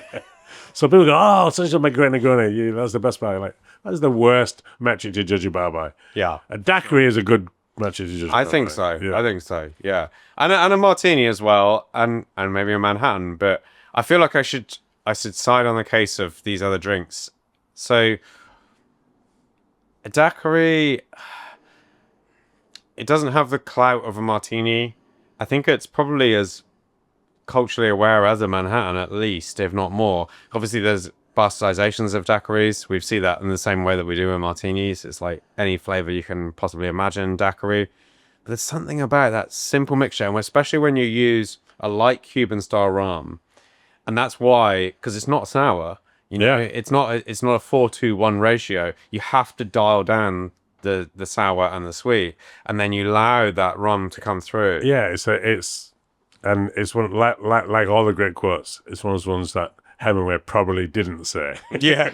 But one I love when I was looking, it's like a daiquiri shouldn't taste of lime, shouldn't taste of sugar, and it shouldn't taste of rum. It should just taste of daiquiri. Exactly. You know? That's it. And that's the perfect cocktail. Yeah. Right? A Manhattan shouldn't taste of whiskey, it shouldn't taste of vermouth, it shouldn't taste of bitters. A martini should not taste of gin or vermouth. A margarita should, like that, fundamentally that is what we're trying to get down to with what makes a great cocktail. Yeah, it's like I agree. it's an entity unto itself. Absolutely, 100%. Yeah, and I very, and like with all the classics, and hopefully like with all good bartenders, I do sometimes question if all of the younger generation have got the respect and the knowledge of the classics that they should have. But certainly for bartenders of my generation, and a bit younger, maybe your generation as well, we all have pretty exacting, specific opinions on how those classics should be made. And for me, the daiquiri, I think I make a fucking excellent daiquiri. The egotist in me will allow me to say that. And for me, like you say, I like human style rum. I like to use a Demerara sugar syrup. I do think, because just, A little bit of weight. standard, gum just brings sweetness, not flavor, whereas Demerara brings a little bit of flavor as well. Yeah. And it's all in the shake for me. I shake it with, I pack the shaker with as much ice as you fit in there. I also put my house cube cracked in as well, if it's available. And then I shake it for about, twice as hard and about twice as long as I would have normally. You can't make that fucker cold enough, right? Yeah. It's got to be ice cold, a lot of dilution, and fine strain it and drink it quick. It's. All right, good. Let's move on to question 3. Are we only on question 3? I mean, it's question 3. Get some more whiskey. Yeah. Question 3 or 4. So we're getting through it. We're doing all right. I've still got some whiskey going. I've been smashing the martinis. So Actually, I've still got a sip of martini left there. Should finish that off before our hosts have neglected. They got bored. there's always the danger that the hosts are going to come out and serve us more drinks. So are we going to do? So we've got two books next. Yeah. You want to do books next? Yeah. Okay. So greatest cocktail book of all time. Obviously discounting The Curious Bartender. We're not going. Well, your book as well. You beat me to the punch there. I was going to say The Curious Bartender's Guide to Coffee. Available in all good TK Maxx. Yeah. Any discount store, you can fucking get it there. No, I mean, you have a lot of books here. All these questions are impossible to answer. Yeah, of course. But it's our opinions, and that's the most important thing. So. And you only sent me the questions this afternoon. I sent it about an hour ago, right? So. But I was still at home when I got the text. So I put out a few of my favourites from the cabinet, and the most beautiful cocktail book of all time is the Savoy. So beautiful, in fact, that you committed it to your Okay, body. you asked me to do it, and I'm going to do it. I will do it. I'll do it. I have it tattooed on the front of my arm, and it was the first tattoo I ever got. And it was just after we opened our first bar in London, Pearl, and I'm a scholar of cocktail books and of the history of cocktails, and this was one of the most inspiring things. And at the time, I say at the time, I still believe it. It was the most significant, influential cocktail book of all time, and it's helped by the way, I think we sort of to some extent. Talk about Gilbert Rumbold, which We'll get to that. I'm going to talk about. We'll get into that. But I think earlier we talked about it, and we sort of slightly maligned it by saying, oh, a lot of the drinks are just variations of themselves, and there's a huge amount of gin cocktails in there. But nevertheless, it's a beautifully illustrated book and a well-written book. And like Jerry Thomas, I think it was the second archetype or blueprint of what a cocktail book can be. And we've still seen cocktail books even now. Using that same format. PDT cocktail book, one of the best-selling cocktail books of the last 20 years, is effectively a Savoy cocktail book. With modern drinks. With modern drinks, yeah. So, I have it tattooed on myself. Yeah, you can get it on Jake's camera, and that'll be out of focus. Where do you want it? Yeah. And it was my first tattoo, and it's my favorite tattoo as well. And this, of course, is, we talked about my hatred for Harry Craddock. No, I'm kidding. We talked about Craddock earlier on, but Craddock's only half the story with this book. Yeah, because as you said, perhaps the real beauty of this book is its format and its design, rather than its content. And before you get into Craddock and Rumbold, that front cover is, I think for me, it still remains the most beautiful thing. Point it towards the camera. It's a beautiful depiction of drinking a cocktail, yeah. I mean, it's a lightning bolt through the chest, yeah. And through the heart, and everything that's around it, and this Art Deco beauty of it. I remember when I got the tattoo. It's no matter where. Signed by the man himself, so is it? Don't let me say that I didn't. How much do you think it's worth at the moment? This is a funny story. So this one, he always said it. Here's how. Craddock. That was his kind of tagline. And over the years, I got to thinking that it would be fun to get the rest of the surviving American bartenders to sign this book as well, of which there are sadly less than decreasing amount than there were, decreasing amount. But I mean, someone we didn't mention on the Greatest Bartenders, but probably should have done, Mr. Dorelli. Yeah. Peter Dorelli, head bartender Savoy. The first time I went there. And just a wonderfully warm human, and I've known Peter a long time, and I would be looking up to Captain Peter as a friend, and I was like, Peter, he came by the bar, and I was like, would you mind signing my first edition Savoy? And he's like, sure. I give him a pen. He writes, to Jack, with very best wishes, Peter Dorelli. And then I said, Peter, we've known you a long time. My name's Jake. He just crossed it out and wrote Jake. Amazing. I mean, it's kind of, there's more value in that. It makes it better, yeah. That's so good. I love it. That's one of my cherished possessions, that one. I have a first edition of Savoy, and the spine's fucked on it. It's mine's coming. Yours is in good nick, though. That's in pretty good nick. I play get fixed, And then there's the Booths edition with the inverted colours. The wonderful kind of caricature of Craddock. Really cool. And so Gilbert Rumbold did the cover design and all the interior design. Because I always thought of them as being quite different. Like interior, the internal sort of illustrations. They're all woodcuts, Are they? Yeah, I believe so. Can't imagine. So there's. I mean, think how many there are in there as well. Yeah, but if they're woodcuts, Jake, the wood of woodcut prints might still exist somewhere. Imagine imagine what that's worth. Find that. Wow, yeah. I mean, if someone's put that in a tip, then which is entirely like that.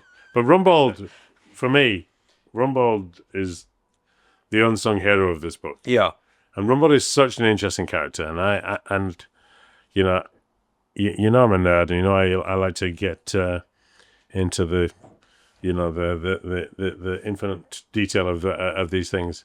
And I spent a lot of time researching Rumbold, which I don't think anyone else has really done. No, I don't think anyone else has done it. He was a one-armed illustrator, which, for one thing, is, A, unusual, and B, probably, provides some comic... Not in any way kind of disability. Provides some comic opportunity, I mean, who illustrates with two arms anyway, right? True. And he spent much of his life telling me that he lost his arm during the war. Which would have been the First World War. First World War, yeah. And during my research, with these wonderful research tools we have at our disposal these days, The British Newspaper Archives collection of millions and millions of newspaper pages. You can search by term, and you have to go through a lot of junk to find the gems. But I found a story of a young man, like a 15, 16-year-old man called Gilbert Rumbold, who was running for a train on the platform at Broadstairs, which is where Gilbert Rumbold was both born and retired, and slipped and fell between the platform and the train and lost his arm. And it was during the war, in terms of when the war happened. Yeah. There's not a war injury, which is a slightly different story, right? Yeah, for sure. And then Gilbert, so that's the start of it. Gilbert then, he was, and this will sound preposterous to any of your TikTok viewers, Gilbert Rumbold invented running to work. I swear to God. There's an article in the Times. It's like, eccentric one-armed illustrator Gilbert Rumbold runs to work. Shock horror. And he lived, I think, Hampstead Heath, and the office of the company he worked for, where he was an illustrator, was on the Strand, which makes sense. He probably drank in the Savoy. That's probably how he got to know Craddock. So that little thing, the relationship of like, how did he become the illustrator of the Savoy cocktail book? I'm sure it would have just been drinking in the bar. Yeah, but that's the most beautiful little thing. Craddock himself, Craddock liked to stay in shape as well. Craddock used to do a workout routine before the season started. He would go to the gym for a few weeks before the start of cocktail season, which was mostly when the American tourists were visiting London, to get in shape for cocktail season so that he could mix 12 million cocktails. Interesting, right? So they may have, kind of. But isn't it interesting? It was considered over their mutual love of fitness and health. Which back then was not what it is now, So. But it's funny, isn't it? It was considered a physical endeavor. I mean, this was not Gilbert's last stand either. So Gilbert Rumbold's. I think of the many books I've started writing and not finished writing or publishing, I have written extensively on Gilbert Rumbold and never published it. But this was there's two more great parts of the story which I've not really ever kind of disclosed these findings in, but I'll tell you, and just 10 or 20 people, dozens of viewers. Yeah. There's another. So Gilbert Rumbold did a book about 3 or 4 years after the Savoy, called The Pleasure Book of Cruising, which is supposed to be an instructional book about how to enjoy the then fashionable pastime of going on a cruise ship. And he clearly called the favour back in. So towards the back of the book, there's a chapter of what should you drink on your cruise, and he got his old friend Harry Craddock to come with 4 unique cocktails, and there's a double-page spread of these 4 Craddock cocktails, which I don't think anyone else has ever rediscovered or republished, and they're all they're all classic Craddock 3-ingredient cocktails, but it's a beautifully illustrated page, and it almost feels like an adjunct to the Savoy. But then he ran out of luck. Published before the Savoy cocktail? No, probably after, like 3-4 years after, yeah. So he clearly got back in touch with his old pal and said, "Do me a favour, come and do this. Come with 4 drinks to my book." And that's a beautiful book as well, but done in the same style. But then he ran out of luck really, and was like, probably down his dog, more or less homeless. Nobody to be had. And there was a radio show on the BBC, one of the early phone-in shows. We're used to phone-in shows on radio now, but this would have been back in the pioneer days of telephones, I guess. And he called in, and it was called like My Story or My Life or something like this. And he called in and told his story. Somebody at the BBC was listening and was like, "This guy's got the greatest voice I've ever heard." Got back in touch. Oh, he had a good voice. And he had a whole second career as a voice actor. Oh, really? Yeah, he had a life renaissance. And when did he die? He retired back to Broadstairs and died. He had quite a long life. I forget exactly how old he was, but I think he made it into the 80s or the 90s, yeah.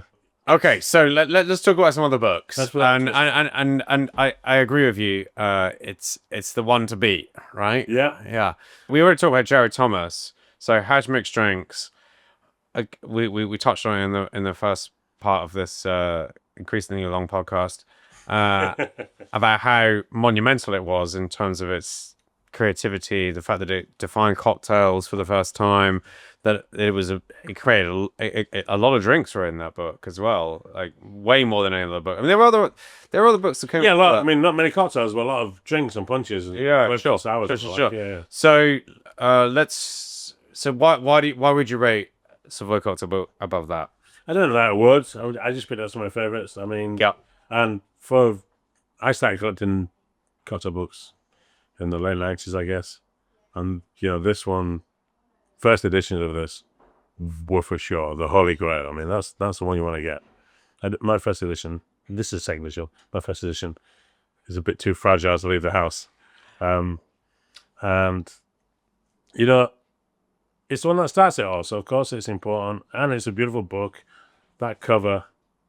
Yeah, you're catching it perfectly there, I think. Yeah, that cover we basically ripped it off and used it as the cover of the popular decade, right? But also look at the thickness. It's a small book, right? It's not a big, and then you compare it to the Savoy Cocktail book.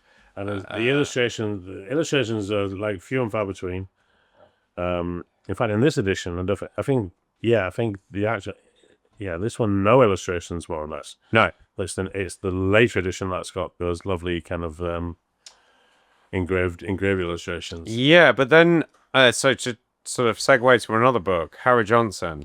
That I didn't bring Harry Johnson because it's even more fragile than this Savoy or the first edition J. Thomas.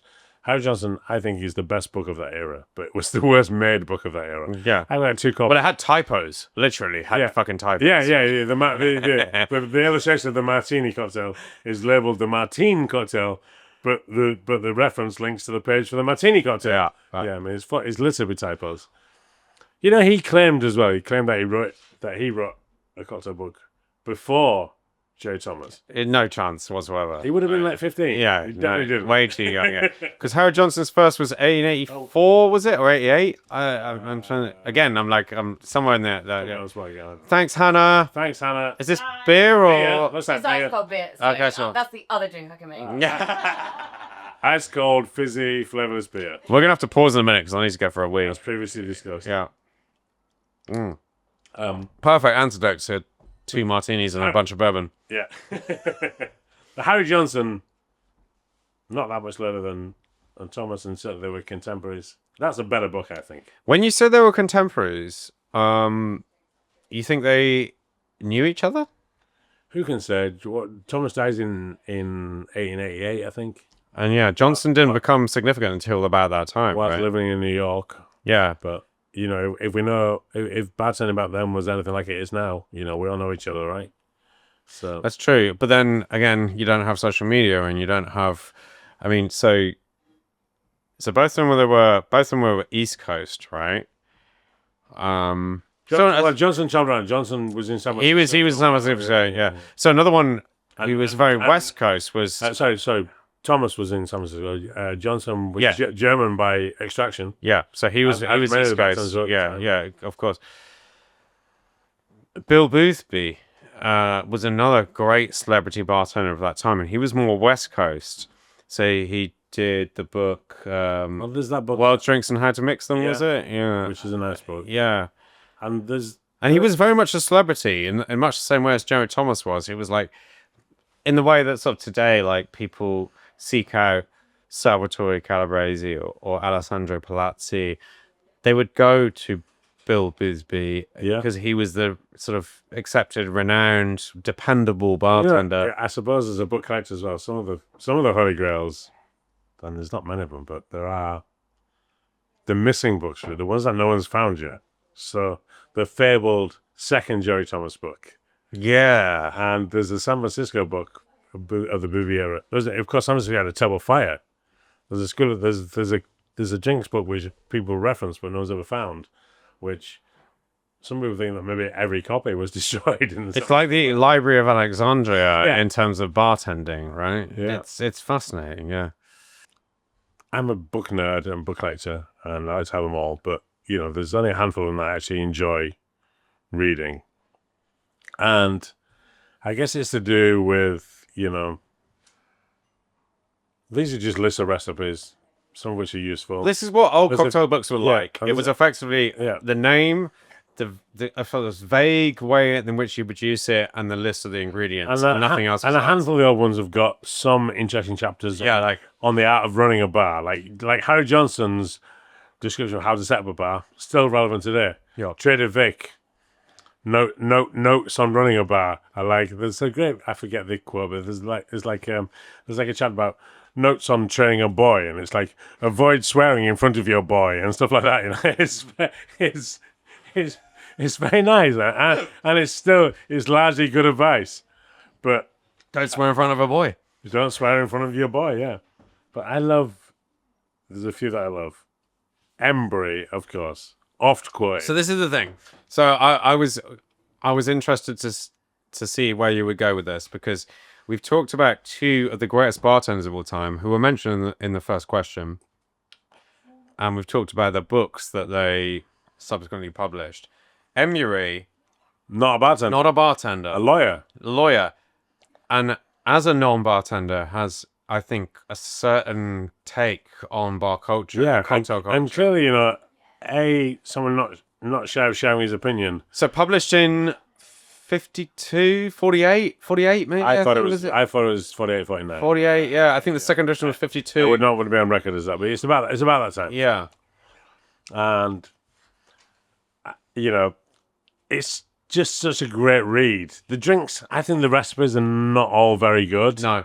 This was Dick's Bible, essentially. You know, Dick, that was, you know, something we didn't talk about. You know, when I started bartending, when Dick was bartending, we didn't really know about Jerry Thomas and you know, to have the Harry insight to be able Johnson. to research these people and to even know their name. We didn't even know this culture. We didn't even know this culture previously existed. We kind of thought cocktail culture was a new thing. Going into it blind, right? Yeah. And I believe that Dick basically used Embury as blueprint. as his blueprint. Yeah, and so this is David A. Embury, and the book is The Fine Art of Mixing Drinks. Yeah, and your viewers probably don't want to sit here and listen to me read a book, but I am going to. But his prose is so fucking good. I read it past because I just think it's so beautifully written. This is his. There are whole chapters on whiskey and brandy and gin, but I love how dismissive of one of my favorite spirits he is of tequila. Tequila and vodka do not get a good. So if you'll indulge me, the tequila chapter. My first introduction to this drink was from a bottle bought up from Mexico by a Mexican friend during Prohibition days. When the cork was drawn, there emanated from the bottle an odor faintly resembling a combination of overripe eggs and Limburger cheese. Out of deference to my friend, I managed to perform the ceremony of the Mexican itch. This consists of shaking a dash of salt on the back of the left hand. The fingers of that hand grasp a wedge of lemon, and the right hand holds a pony of tequila. The salt is licked from the back of the hand, the lemon is squeezed onto the tongue with the salt, and then the whole is washed down with the tequila. In a pinch, tequila might be used in a cocktail. I love it. Okay. And arguably now, as we record this in 2025, tequila is the most widely used cocktail ingredient in the world. All the spirits, like that is the one. Yeah, I mean the Margarita is probably the best thing cocktail in the world. Right? Paloma is having its heyday. You know, it's remarkable. I mean, his insights, on the one hand, I think are fascinating, and on the other hand, in certain specific situations, are really useful.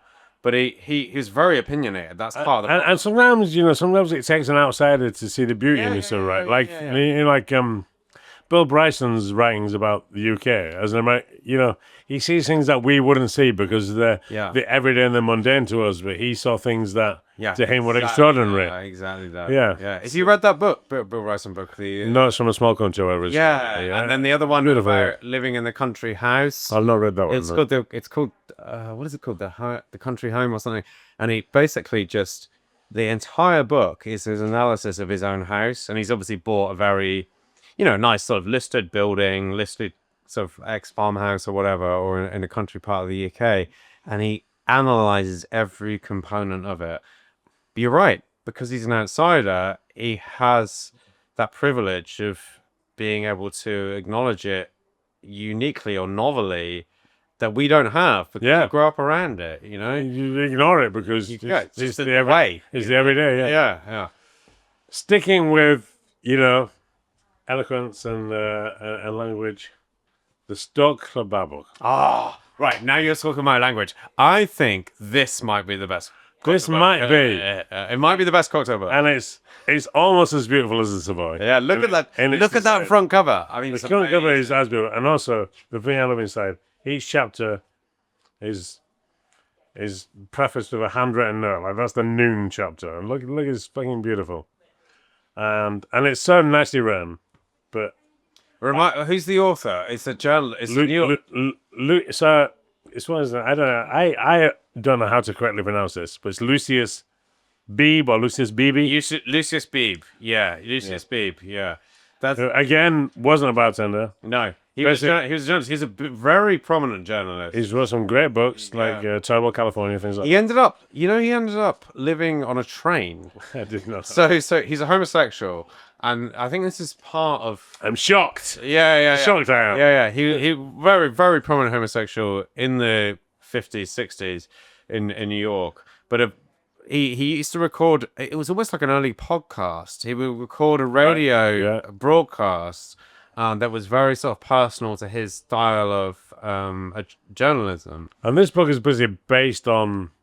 They had a bar book of the Stork where they a handwritten book that they wrote the recipes in. Yeah, This is basically notes on the old Stork Club bar book. exactly. And if you read it, that's very obvious because there are inconsistencies within the book. But the drinks are good in this. The drinks are And good. The stories are relevant. Yeah. But once again, I choose it for the elegance of the writing. And if I can do another passage, is that going to be all right? To do Yeah, one? of course. Yeah.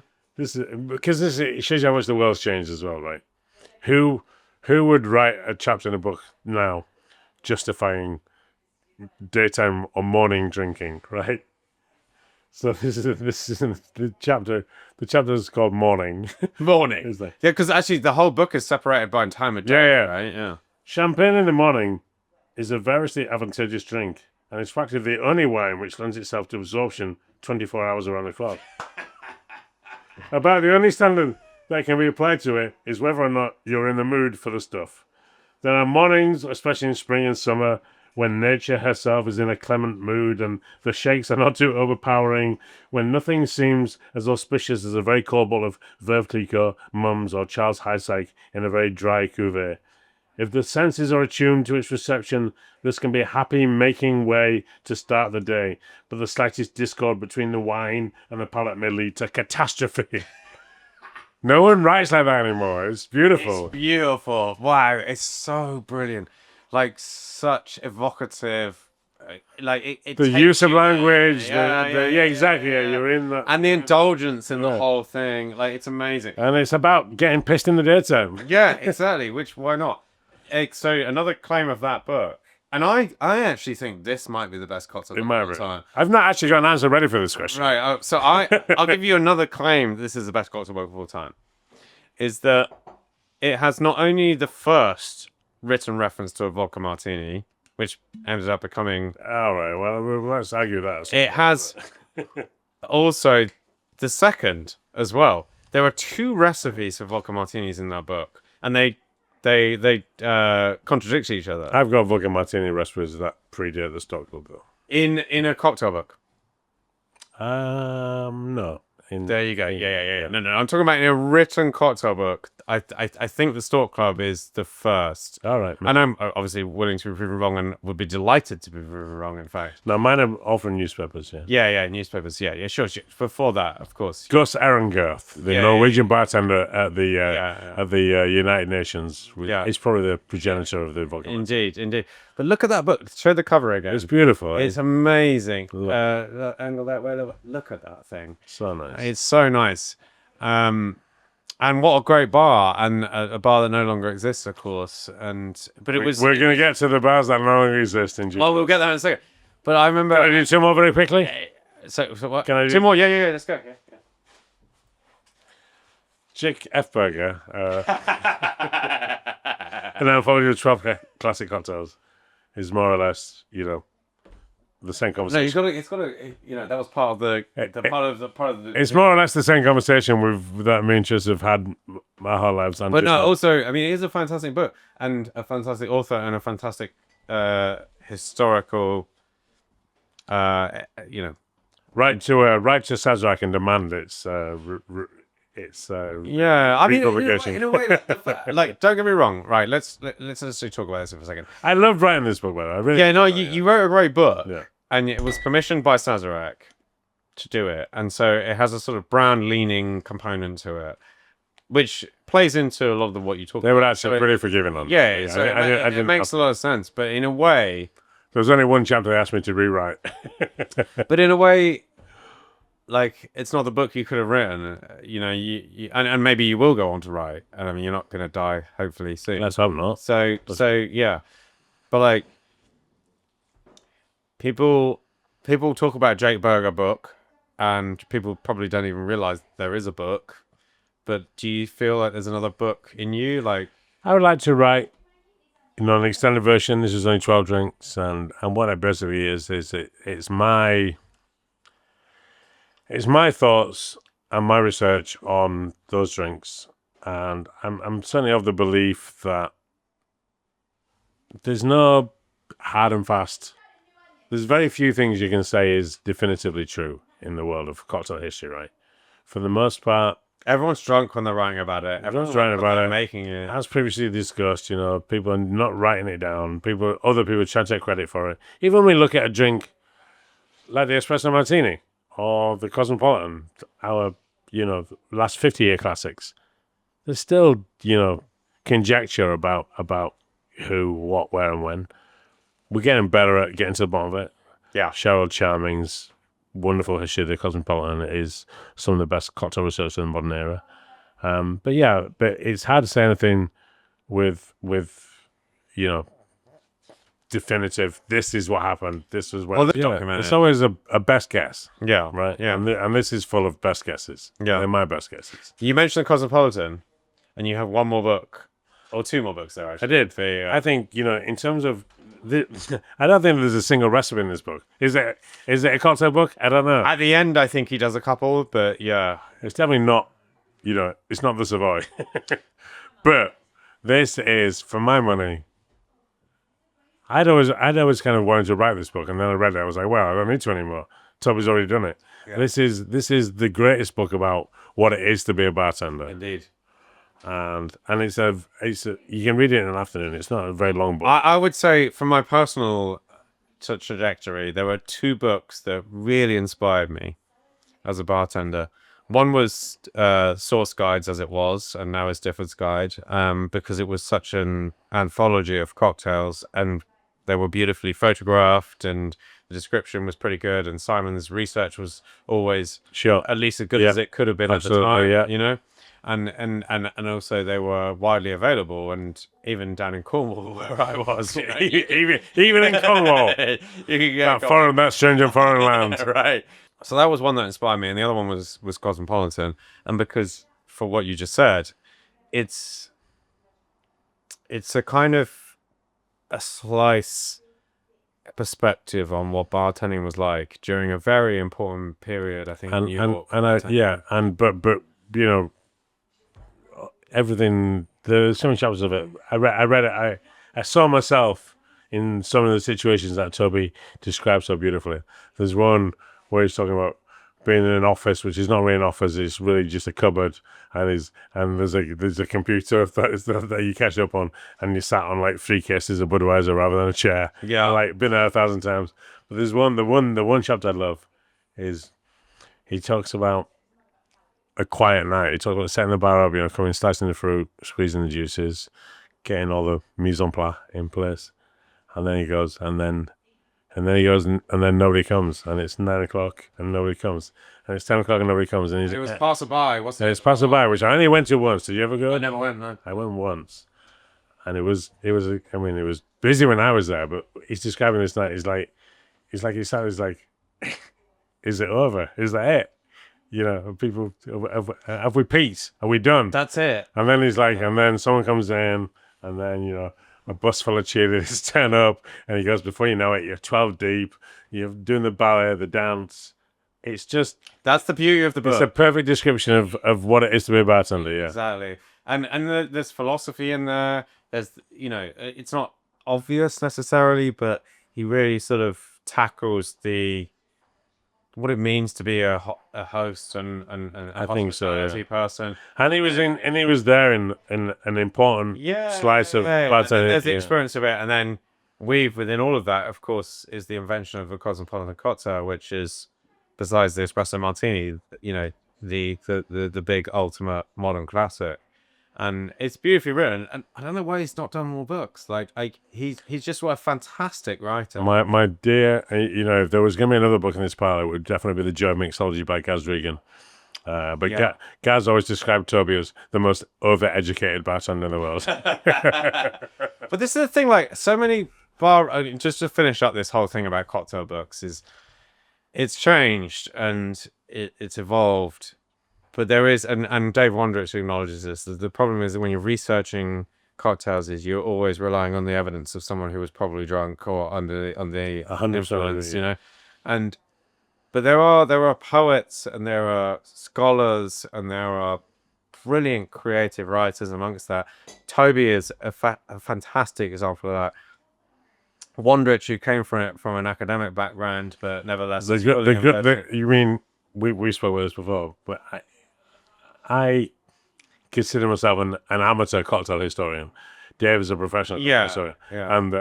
And with very few examples, whenever I found something in some long forgotten dusty archive that I think is important, there's usually like a little hashtag, Wondrich was here. You got there first, right?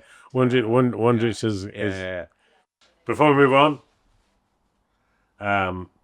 honourable mention. Yes. Charles Edgebaker, the Bon Vivant's companion, all around the world with Jigger Beacon flask. Yeah, that's... I mean, look how fucking beautiful it is. Leather bound, embossed. This guy had the most blessed existence of all time. We will be lucky to live half... We're trying our best. Vegas life. He didn't know what to do with his life. He ended up writing for Esquire. They gave him a job like reviewing bars and restaurants and travel. During one of his travels, he falls in love and marries a woman who's the heir to a silver mine. And then they spend the rest of their long life, happily traveling the world, visiting bars and restaurants and occasionally writing about it. And in that book, he talks about, going fishing with Hemingway, and the quotations are amazing out of it. And we were talking about which books are a good read. I don't think I'm not convinced there's a single good recipe in Charles Edgebaker. No. But as a read, it's perfect. Yeah, indeed. And Hunter S. Thompson was like that as well. Like the Rum Diaries, which is not by any stretch a book about rum or a book about rum cocktails, but you read it and I challenge you not to be inspired about the Caribbean and rum and everything, and that in some ways you need people like that to come in from outside. There's some great examples like Ernest MacDonald in whiskey, Sir Robert Bruce Lockhart also in whiskey, Hunter with rum. Sometimes you just need an artist, Hemingway, of course, is maybe the best example, right? Yeah. What was the one about? What was it? I'm going to butcher the quote, but it's like a daiquiri should be the color of the ocean as it falls off the bow of a boat traveling at 40 knots. Like, who thinks of that, right? I mean, exactly. And you need a poet and an artist to communicate that kind of thing. And the best of what we have to deal with is those people who have happened, probably because a lot of artists are alcoholics, fall upon our industry. And someone we might add into that is our dear friend Jeffrey Kluger, right? Yeah. A scientist. He's a scientist and a scholar and the editor of Time Magazine, or editor at large. And it's one of the joys of my life that Jeffrey fell into our world, for courtesy of Claire Warner, N.E. Smith. And Jeff just kind of fell into our world because he loved vodka martinis, right? More or less. Yeah. And because of Claire's diligent kind of... Claire was so pervasive and like unrelenting. And also inspiring, and Jeffrey was a slot for inspiring people who work for Volker brands. Jeff's never done a chef in about in his life, but I would count him as a fucking an influencer in my life. For sure, you know? Yeah. For context, Jeff is a highly esteemed author and writer. He's worked for Time. He's worked for Discovery. He wrote Apollo 13. He wrote Apollo 13, which obviously is a true story, but nevertheless, the movie would not. Jeff met most of the men that. Yeah, I mean, Jim Lovell is a close friend of his. So we get to sit down and drink vodka martinis with him. Indeed. Hopefully this summer, we will do it because we've done it many times before. But yeah, it's funny. Alcohol, because of its abstraction of thought and the way it makes people think differently about stuff, it brings in naturally artists and creatives. For sure. And we're fortunate for that because we get to sort of sit within the kind of the glow of their creativity and the way in which they talk about the life, you know. So, okay. Question 4. Last one. Last question. 7 hours in. What is the best bar of all time? Man, I mean, Jesus. If the first 3 questions were hard to answer, this is one. And I thought, you know, I thought about this long before you asked me this question this afternoon. This has been one of those questions which you will kind of always consider, right? Yeah, it's an ever-changing entity, right? And you know, and again, you know, what metrics do you judge it by? Is it the most beautiful bar? Is it the bar where you had the best night of your life?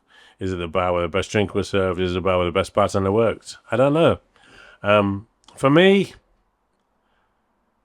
well, no, don't go in with your. I'm not going to go in with my final answer yet. I'm going to go with a few answers. But in terms of the bar I revere the most, and the one which, for me, embodies... Can I get a drink, by the way, please? Yeah, help with these drinks. Help! Serving wench says, what do you need? What should we have? Martinis? Yeah, martini would be good, yeah. Fuck. So, for me, I mean, I think the most magical bar that I ever get to visit with any frequency is the American bar, the Savoy. For so many reasons. One, and it comes a lot of what we spoke about already, you know. The first time when Mr. Dorelli was there, but you can feel the history creeping from the walls. Harry Craddock. Someone that we didn't mention earlier on when we talk about who might be the best bartender, it might be Ada Coleman.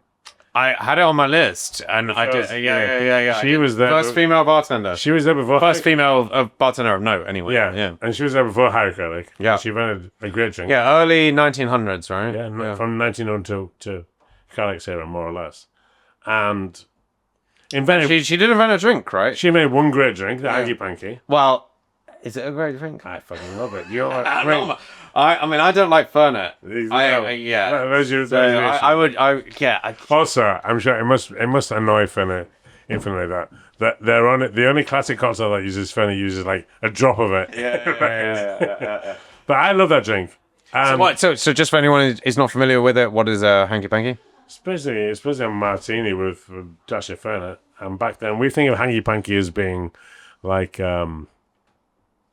a reference to sexual shenanigans these days. But actually, in that era, the early 20th century, it was more akin to kind of magic or witchcraft. It was there was a guy, Charles Hawtrey, came into the bar. Eddie Coleman was the bartender, and he was like, "Give me some that'll kind of similar to Dick. You know, Dick's Espresso Martini. Give me some that'll whip me and fuck me up." Charles Hawtrey's gone. Prompt, right? Charles gone. Give me something that'll revive me because I'm a bit rough around the edges. And she made this kind of basically martini with Fernet, and he came back in the next day and he was like, he said, "Eddie, give me another one of those drinks with the real hanky panky," because it works. Because hanky panky was just a kind of meme of the time, right? It's like, yeah. And she. And in fact, if we look at, if we go back to our metrics for measuring who's the greatest bartender of all time, actually, she was in one of the greatest bars of all time. She created a classic cocktail. She, of all the bartenders I've ever researched or written about, people loved Ada Coleman. I mean, they really loved her. I mean, and there's a long stint, right? Yeah, she did about 20. She'd over. She's insane. I mean, 20, imagine 25, that 30 years. matriarchal figure. Imagine the matriarchal figure. Like, literally We don't need to imagine it. Here she is. Thank you. Where's this one loosed? What should you But use? it's still boatyard. Oh yeah. Oh. Yeah. Just more gin in it. On more vermouth. So much gin in it. Yeah. That's my third breast. See you later, bye. It's gone slightly turquoise, isn't it? It has, yeah. I wish I'd done mine. We're drinking your dregs outside, and That gives me so much pleasure. Yeah. Delicious. But we're 9 hours in now. But if I could go back and change my answer, Ida Coleman might be a decent answer to who's the greatest bartender. Certainly in England. You imagine the sort of idea of, because, okay, female bartenders were not uncommon. It wasn't a thing. It wasn't. But in pubs and things like that, It was bad. Yeah, the descriptions from the gym palaces of the it was very common. Like, it was not uncommon whatsoever. There were lots of girls going about with blonde curls and jewellery. Yeah, sure. And ample But let's reposition it as one of the most famous bars in Europe, and at the time, so it's actually because it's pre-prohibition, so it hadn't necessarily garnered the attention that European bars did when all the American bartenders came over. But nevertheless, you're in a period of incredible sort of cocktail movement innovation. She tended that bar whilst the martini was invented, for example. Yeah. And did it for 20 years. And what an incredible statement. There was another female bartender who was concurrent with her, called Kitty, I believe. And well, I don't know. I don't entirely buy the account of their time together, but people loved Ada Coleman and loved Ada's drinks. But Ada, as the story goes, was unwilling to share her recipes. And her and Kitty fell out. But they were together for like 20 years, but they always went opposite shifts and they were together. I don't know if I buy it. It feels like a kind of misogynistic trope of the time to try and create a war between two girls, right? Yeah. But either way, I mean, Ada Coleman, in everything I've ever read or found about her, was beloved by her clientele, and the customers were not. It's the Savoy. Yeah, they had every reason to be misogynistic in the early part of the 20th century. It's not small fry people. It's like the Aga Khan.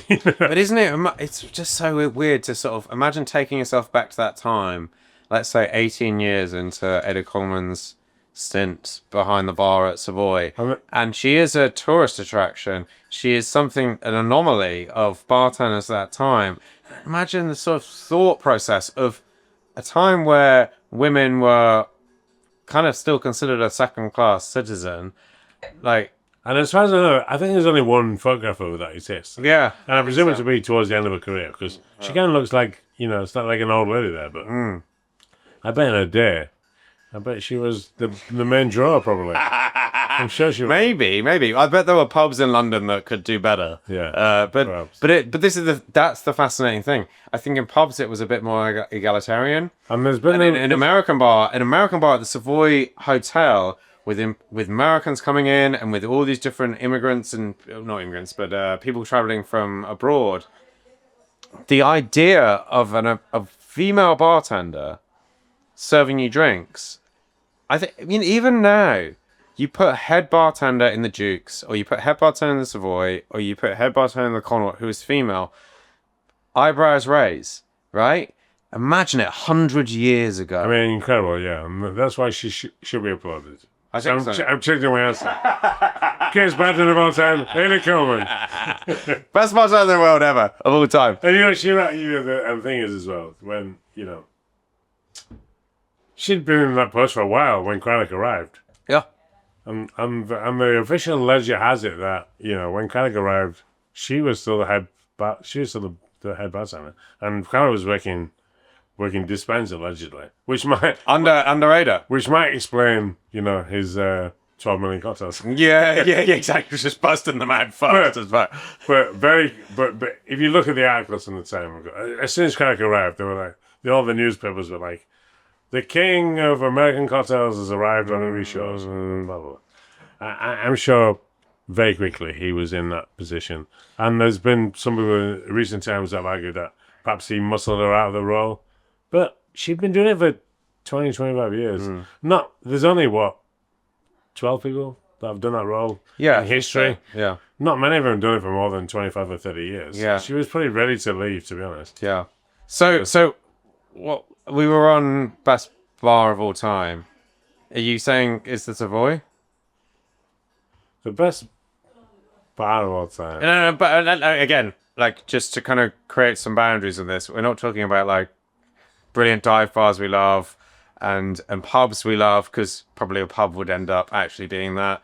But like the best cocktail bar of all time. Are you settling on the Savoy? American bar? Because you're right, and there are distractions in other ways, but, you know, the best bar I've ever been in is probably the bar where you had the best night of your life, right? Indeed. And I've been lucky enough over the years to, you know, to own and open bars, and for me, this is two I would pick. There was one, the first time I went into the American bar at the Savoy and saw Portobello Road Gin on the back bar. That must have been a moment. I think I did cry. I was like, yeah, because we're here in the footsteps of High Craddock and Craddock. Yeah, you're in hallowed ground, man. There's a brand I created, which is we've created, and it's there on the back bar, and that was like and Russell Mum. I can imagine, yeah. But probably the best bar I think for anyone, you've owned a few bars, Tris. We had some fun nights at Sack, right? The Sack was great. Pearl, Blackrock, they're all great bars. And I'm probably, I bet, if I was to ask the same question to you, probably most of your favourite nights took place in your own bars. Yeah. And there's one I always remember. I love the Star, man. How about Jesus Christ? The Portobello Star feels like it's your spiritual home. It is, but you know what? You've had it. It's gone. You've gone back to it. Coming back, it's still come back, but you know what? Before the Star, we had Jack's Bar in Leeds. Yeah, of course. And that was the first bar I opened as a shareholder. It was the first bar in the country for a very long time that got named after the head bartender. You know, there's one of our good friends, Rebecca and Lager, Skippy. Yeah. Probably one about 6 weeks earlier, called Skippies. Did he really? Yeah. Did he? Skippies. Didn't last though. He's gone. He's going. Jackson's gone. But I mean, and actually, it's a fairly small slice of my life. I was only at Jack's. We opened Jack's in 2004. I left in 2009, so 5 years, half a decade. But it was fucking brilliant. And there's one night when you think of what's the best bar, for me, I kind of aligned it with what's the most magical feeling I've ever had as a bartender behind the bar. And we were there one night at Jake's on a Saturday night, and it was, you know, I've never been to Jake's. It's a big bar, 250 people. Yeah, I mean, I have been there a couple of times. It ended up more like a nightclub. Yeah, I mean, it kind of feels like a nightclub, but it was selling, you know, great cocktails and original cocktails. Well, the first time I went there, the bar manager of Flat Rock, Tommy Solberg, threw up on me, and I was like, okay, sounds about right. Yeah. But there's one night that typified it for me. We were, you know, it was not a by the numbers place, but we had some traditions, and we would always finish the night every weekend by playing Spandau Ballet. And there was one particular weekend. Was it gold? Well, wait for it. There's one particular weekend where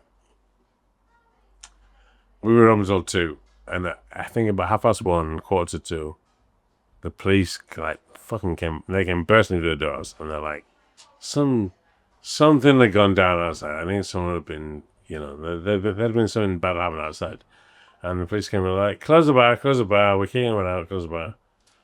And we're like, oh, there's only 15 minutes left. Come on, let's do the last song. They're like, no, close the bar, lights up, everyone out. So we turn, so like, you don't argue with the police.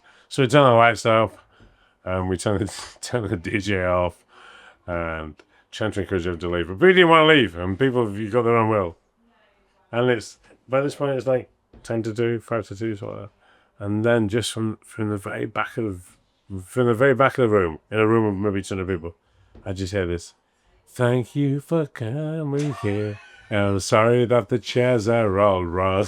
and within about 2 minutes, you've got 200 people doing Spandau Ballet a cappella. So cool. And the police are going, get everyone out. And I'm like, what can we do? What can we do? Oh my God. And for me, I'm a soppy motherfucker, Chess. Well, yeah, I mean, you know what it's like with jukebox, and when you get a crowd going, it's fucking amazing, right? I cried. I was like, this is perfect, and this is my favorite moment. So, That's it. So, my favorite band in the world, I'm going to self-nom. Jake's Bar. Jake's Bar. Jake's Bar. Circa 2006. I feel I have some pressure to list a few other bars. Okay. Because I think we've only talked about Savoy and Jake's. So just to throw a few more at you before we finish up, and we should finish up. Please. So, Floridita in Cuba. Beautiful, right? And important, and history. I actually had a better time in Borreguita. Borreguita Medio, yeah. But yeah, I mean, amazing. Did you? That's interesting, because I think Borreguita is insanely shit. And But we might have been in different eras. I was there in the year probably 2000. Yeah, I was a little bit later than that. Yeah, a little bit later. 2005. I remember we had the girl I was talking with, we had a Polaroid camera with us. Because there were no other cameras available, kind of thing. No, digital cameras were not a thing. No, digital cameras were a thing. We had a Polaroid. And the bartenders at Borreguita, which of them, they'd never seen a photograph of themselves. They were like, we showed to them. They were like, can I have it for my mum? And we're like, sure. And they were like, the drinks on the house. We were basically swapping Polaroids to drinks. Yeah. It was good. So I would say, just for context, La Borreguita La Medio, arguably the sort of spiritual home of the mojito. And it is a spiritual home. Yeah. So though not where it was. The best mojito I had in Cuba was in the airport. Yeah. That's the thing, because they churn them out. Yeah, not very good. Not very good. They were, I mean, I don't know. I'm judging them on something that's 25 years ago. Yeah, no, but I don't think it's changed that much. I've been there twice in the last... I've been there for about 5 years, but I've been there twice within the sort of last 5 to 15-year period. Hasn't changed. And I wouldn't expect it to, because it's so touristic that they have no reason to shunt, really. Floridita... So, as Hemingway... It's a beautiful bar. Right? Yeah, as Hemingway said... I love the jackets. Hemingway apparently said, my mojito in La Borreguita, my daiquiri in La Floridita. And then the Floridita described themselves as La Cuna del Daiquiri. The cradle of the daiquiri. Yeah, the cradle of the daiquiri, yeah. Which, of course, it wasn't invented even within 100 miles of that bar, you know. No one was checking the data back then, so you can say whatever you liked. It's way down on the East Coast. It's easy to forget, you know, until about like 2007, you could say whatever you liked. Yeah, indeed. And a lot of people got away with a lot as a result of that. But nevertheless, and the thing about La Borreguita Medio is you go in there, and they are like a factory of mojitos. Okay, they're churning it out. There's no sort of like etiquette to it necessarily. With the Floridita, they still maintain a certain kind of caliber of service. They wear the jackets. And they embrace the wearing blender early on, right? Yeah. It's an important Yeah, exactly. And even though the drinks, for the most part, are shit, they still necessarily sort of maintain it. And if you ask for a daiquiri there, you will get a blended daiquiri. But if you ask for a classic daiquiri, or if you ask for a Hemingway daiquiri, they will make you a drink that's kind of okay, you know. And it is, as I mentioned, I would add, you know, if we're kind of spitballing and kind of I think we are. There's a few more that need mentioning. The golden age of Dev Johnson at Employers Only. I mean, Dev, one of the great cocktail makers of the modern era. Yeah, for sure. A great host and just a magical bar. That bar was perfect for at least a decade. I would definitely put that up there. I'll tell you when. This might be nice one to finish on. Are you trying to close this fucker out? Are you? Well, do we need to? This is a long time ago. I didn't know this guy's still alive. I hope he's still alive. Myself, Mally and Skippy, we were the three amigos of the Bar Renaissance in Leeds back in the day. And our friend Sandy as well. You might know Sandy. We all went to we went to Florence for a weekend. Firenze. And we ended up at Harry's bar. And the other Harry. So, this is, what, the fourth or fifth Harry? So many Harrys. I think it's the fourth or fifth Harry. Yeah. Well, the Harry in Florence is not connected to the Venice one, I don't think. Yeah. So this is the story. Yeah, so it's the fourth, yeah. This is the story, so... And we go there. You have Harry Macalone of infamy in France at Harry's bar. I don't know, just I don't know. Yeah, let's just try and spell it out for people who, I mean, even if we don't necessarily understand ourselves. Harry Craddock, Savoy. Yeah. Harry Johnson, New York. Yeah. Second Costa book. Harry Macalone, France, right? I mean, he was Harry's bar in France, in Paris. We've not even spoken about. No, we haven't. No. Awful drinks. You're awful drinks. One of the best bars. Yeah. So Bloody Mary's sidecar. Definitely not the home of Bloody Mary. No. Much as they would love it to be. And then you have Harry Bar in Venice, which is actually, so Cipriani was the kind of bartender there, right? Well, I don't know where the Harry name comes from. So there's another one in Florence. And man, talk about days of your life. This was one of the best days of my life. We were there, me and four friends. We went there mid-afternoon. Harry's Bar, Florence. Nobody else there. We sit there. There's an old-timey Italian bartender in the Petraske Maestro Calabrese kind of model, but like old as fuck. He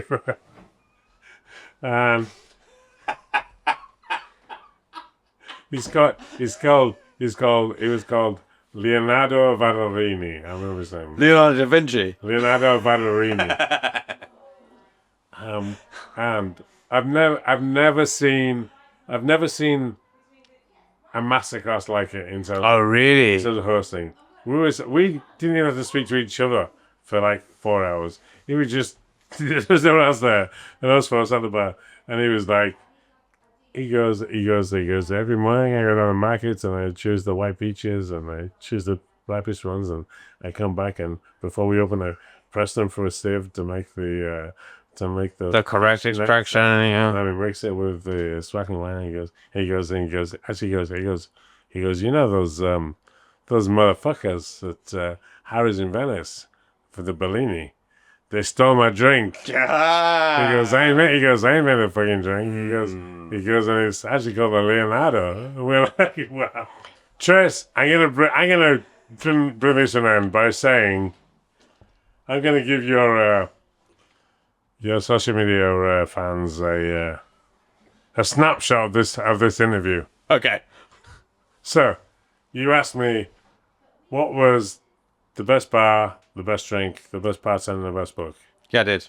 That was the 4 questions. I would like Ada Coleman to make me the Manhattan from the Stork Bar book in the American Bar of the Savoy. Oh, fuck, it's so good. Man, that's so good. And then I could die happy. Right, and we're going to finish there. I love you, Jake Berger, thank you.